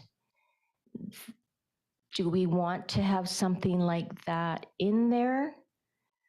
And what, if we do, then what's that look like? I think that at that point you're getting into a legal matter. And of course, the money all flows one way when we're talking about, legal issues.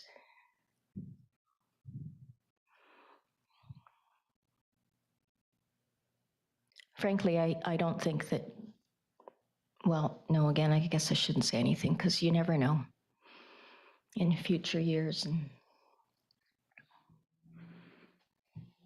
any thoughts on that?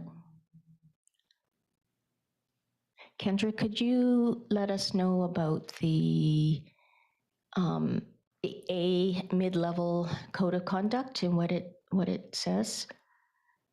Yeah, thank you, Madam Mayor. So I was just looking at the 5 that were attached. Prince George's or the regional district RDOS don't talk about that further step if council can't resolve it on their own.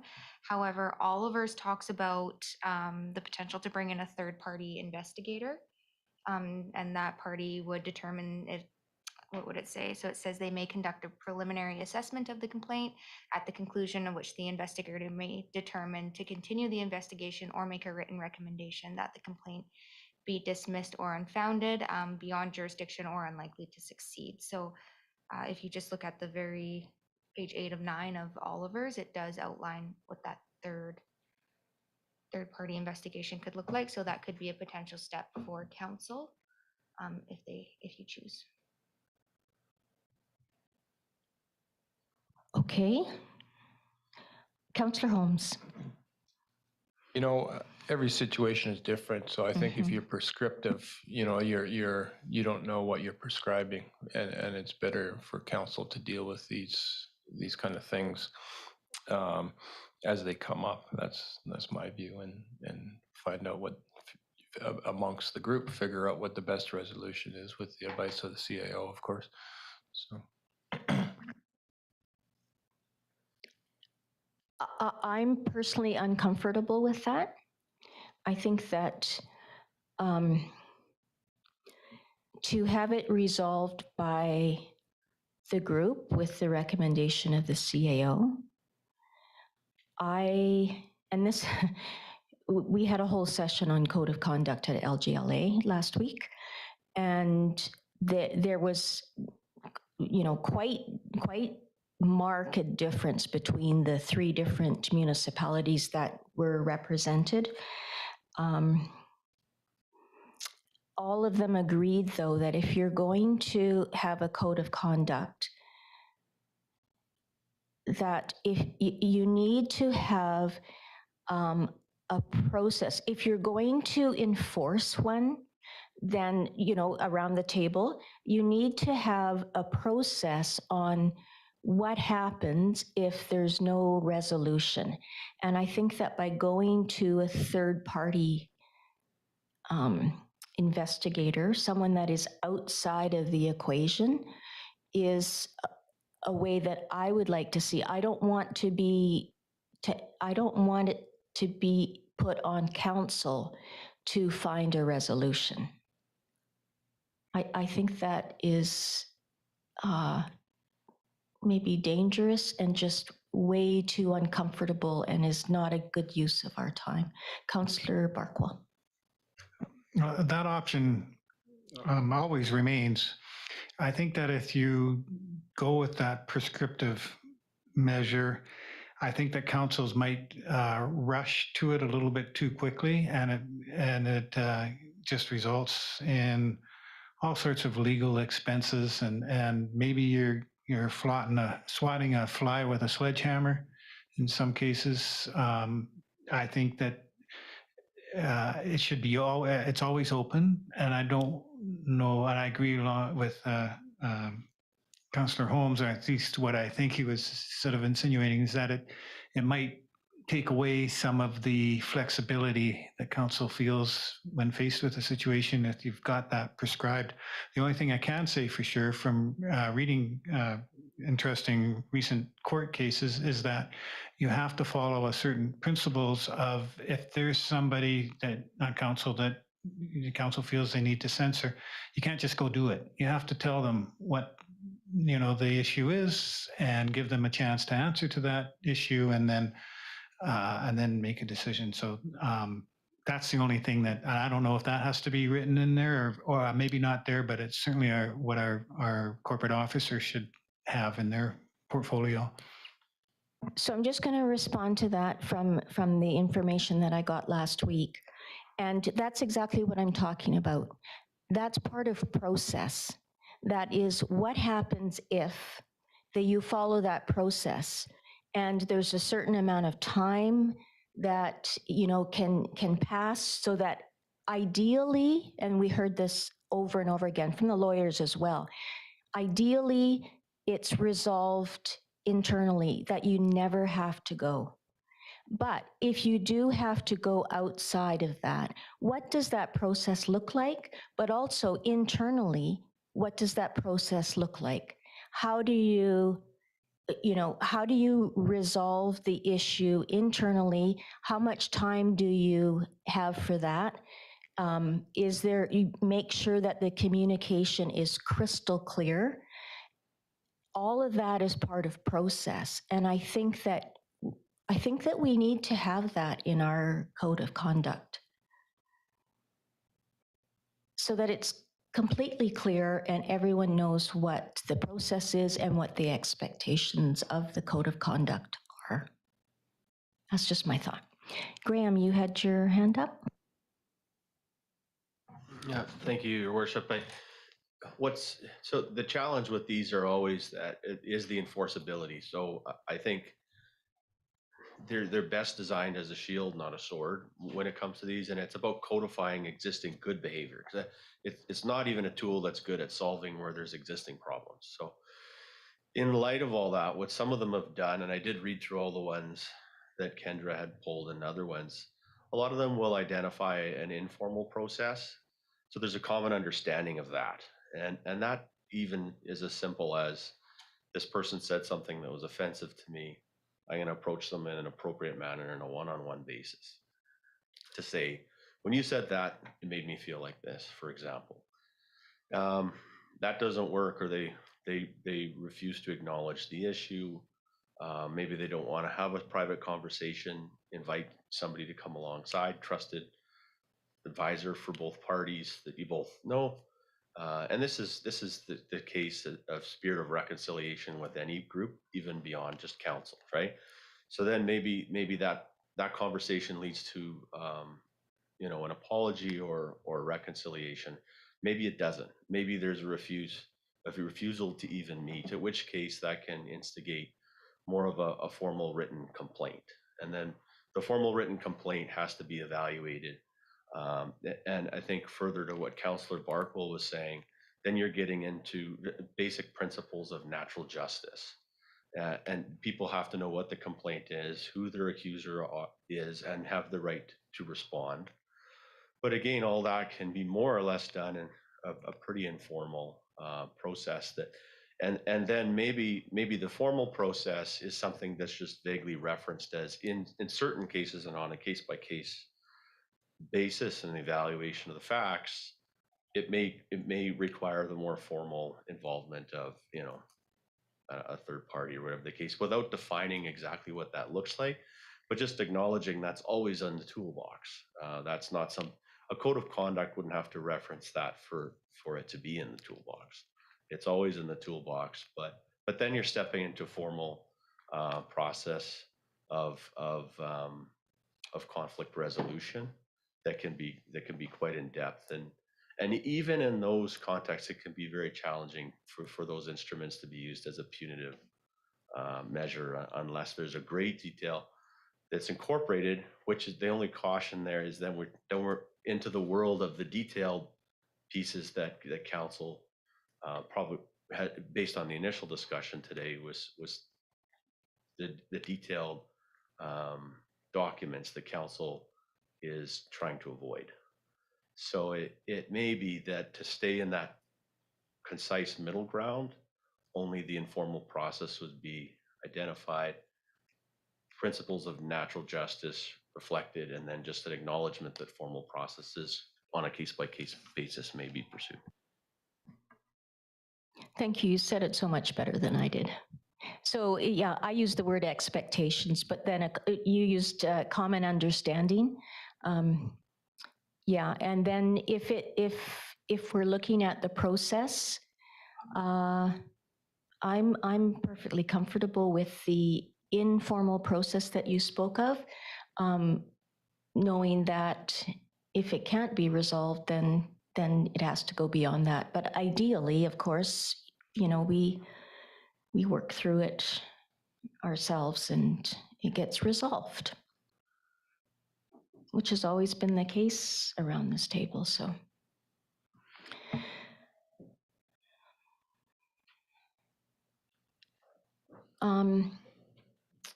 Anyone else? Councillor Van Elfen. Just a question through our corporate officer. We're insured as councillors, correct? Liability insurance? Through the mayor to Councillor Van Elfen, like indemnified, like if there was someone came after the district, would you be protected? In most circumstances, yes, unless it's a conflict of interest.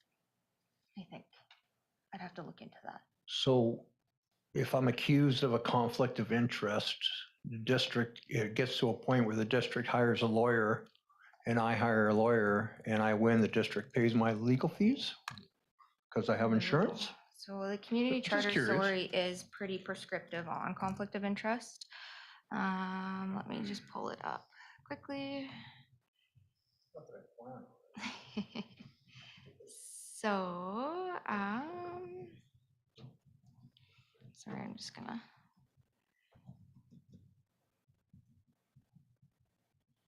Look it up.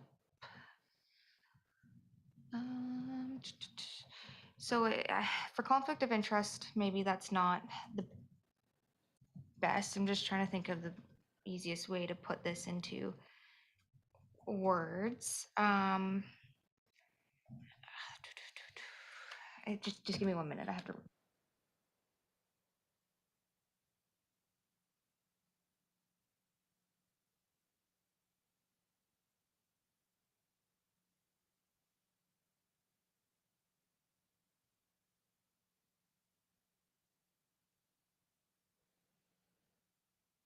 Okay, while Kendra's looking that up, are there any thoughts or comments on what Graham just described to us, having an informal resolution, and that would, you know, we would know what the process is for that informal resolution, and then if that didn't work,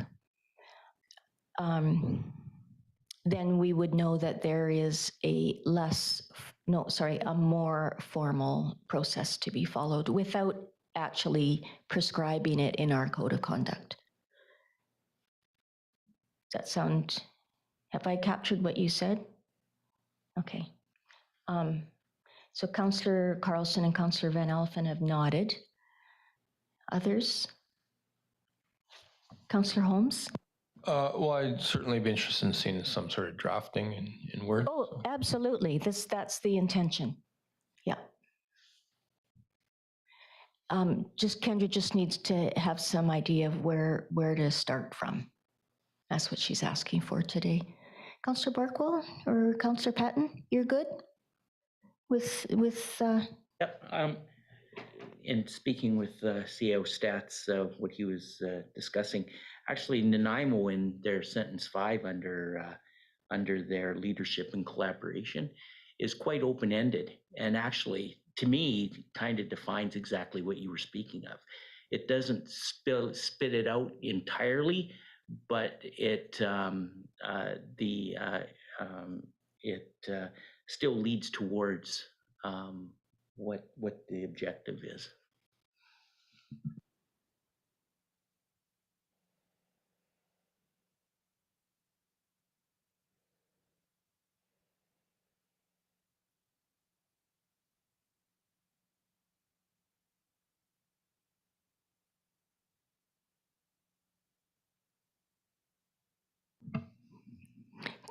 Can you say again what it is that you're pointing to in the Nanaimo Code of Conduct?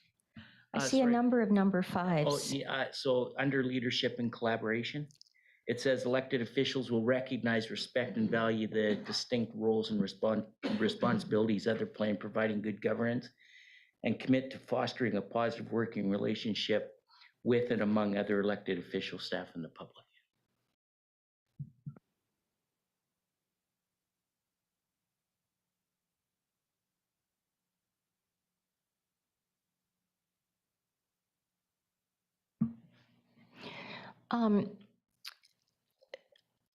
Can we move on from here and bring forward a motion so that Kendra's not put on the spot for trying to find what she's looking for? Oh, you did find it. Oh, please go ahead then. So Councillor Van Alphen, conflict of interest they're always fun. So if it was determined that you were in conflict and you were disqualified, what would happen was that if you were, the court declares, so section 113 of the community charter, if the court declares that a person challenged is not qualified to hold office, the municipality must promptly pay the elector's costs, because it's the electors who would bring forward a disqualification within the meaning of the Supreme Court civil rules. And then the court may order that the cost be paid under subsection 1, or the cost that a cost are to be paid may be recovered by the municipality from the person who was declared disqualified. So the courts may decide that the municipality could then recover the cost that they paid, but the municipality would be required to pay the elector's cost to bring that disqualification forward through the courts.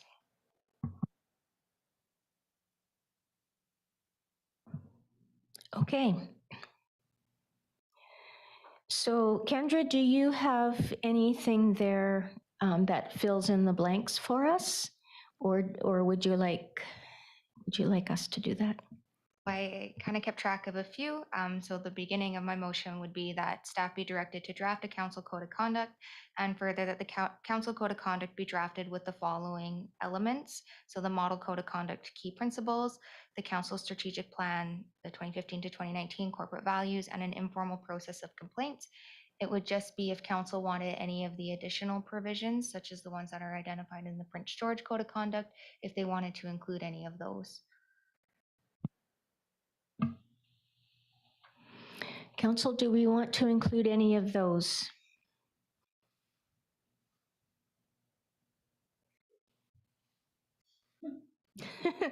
Well, I guess it doesn't hurt. This is a draft. It's not the be all and end all. And then if we decide later that no, we don't want that in there, or we want something else in there, or something added that isn't in there, then that's, we can go on from there. Thank you, Your Worship. That works for us, and certainly it is a draft. And normally, what we do in a circumstance like this is bring a draft or two to council and say, "What do you think?"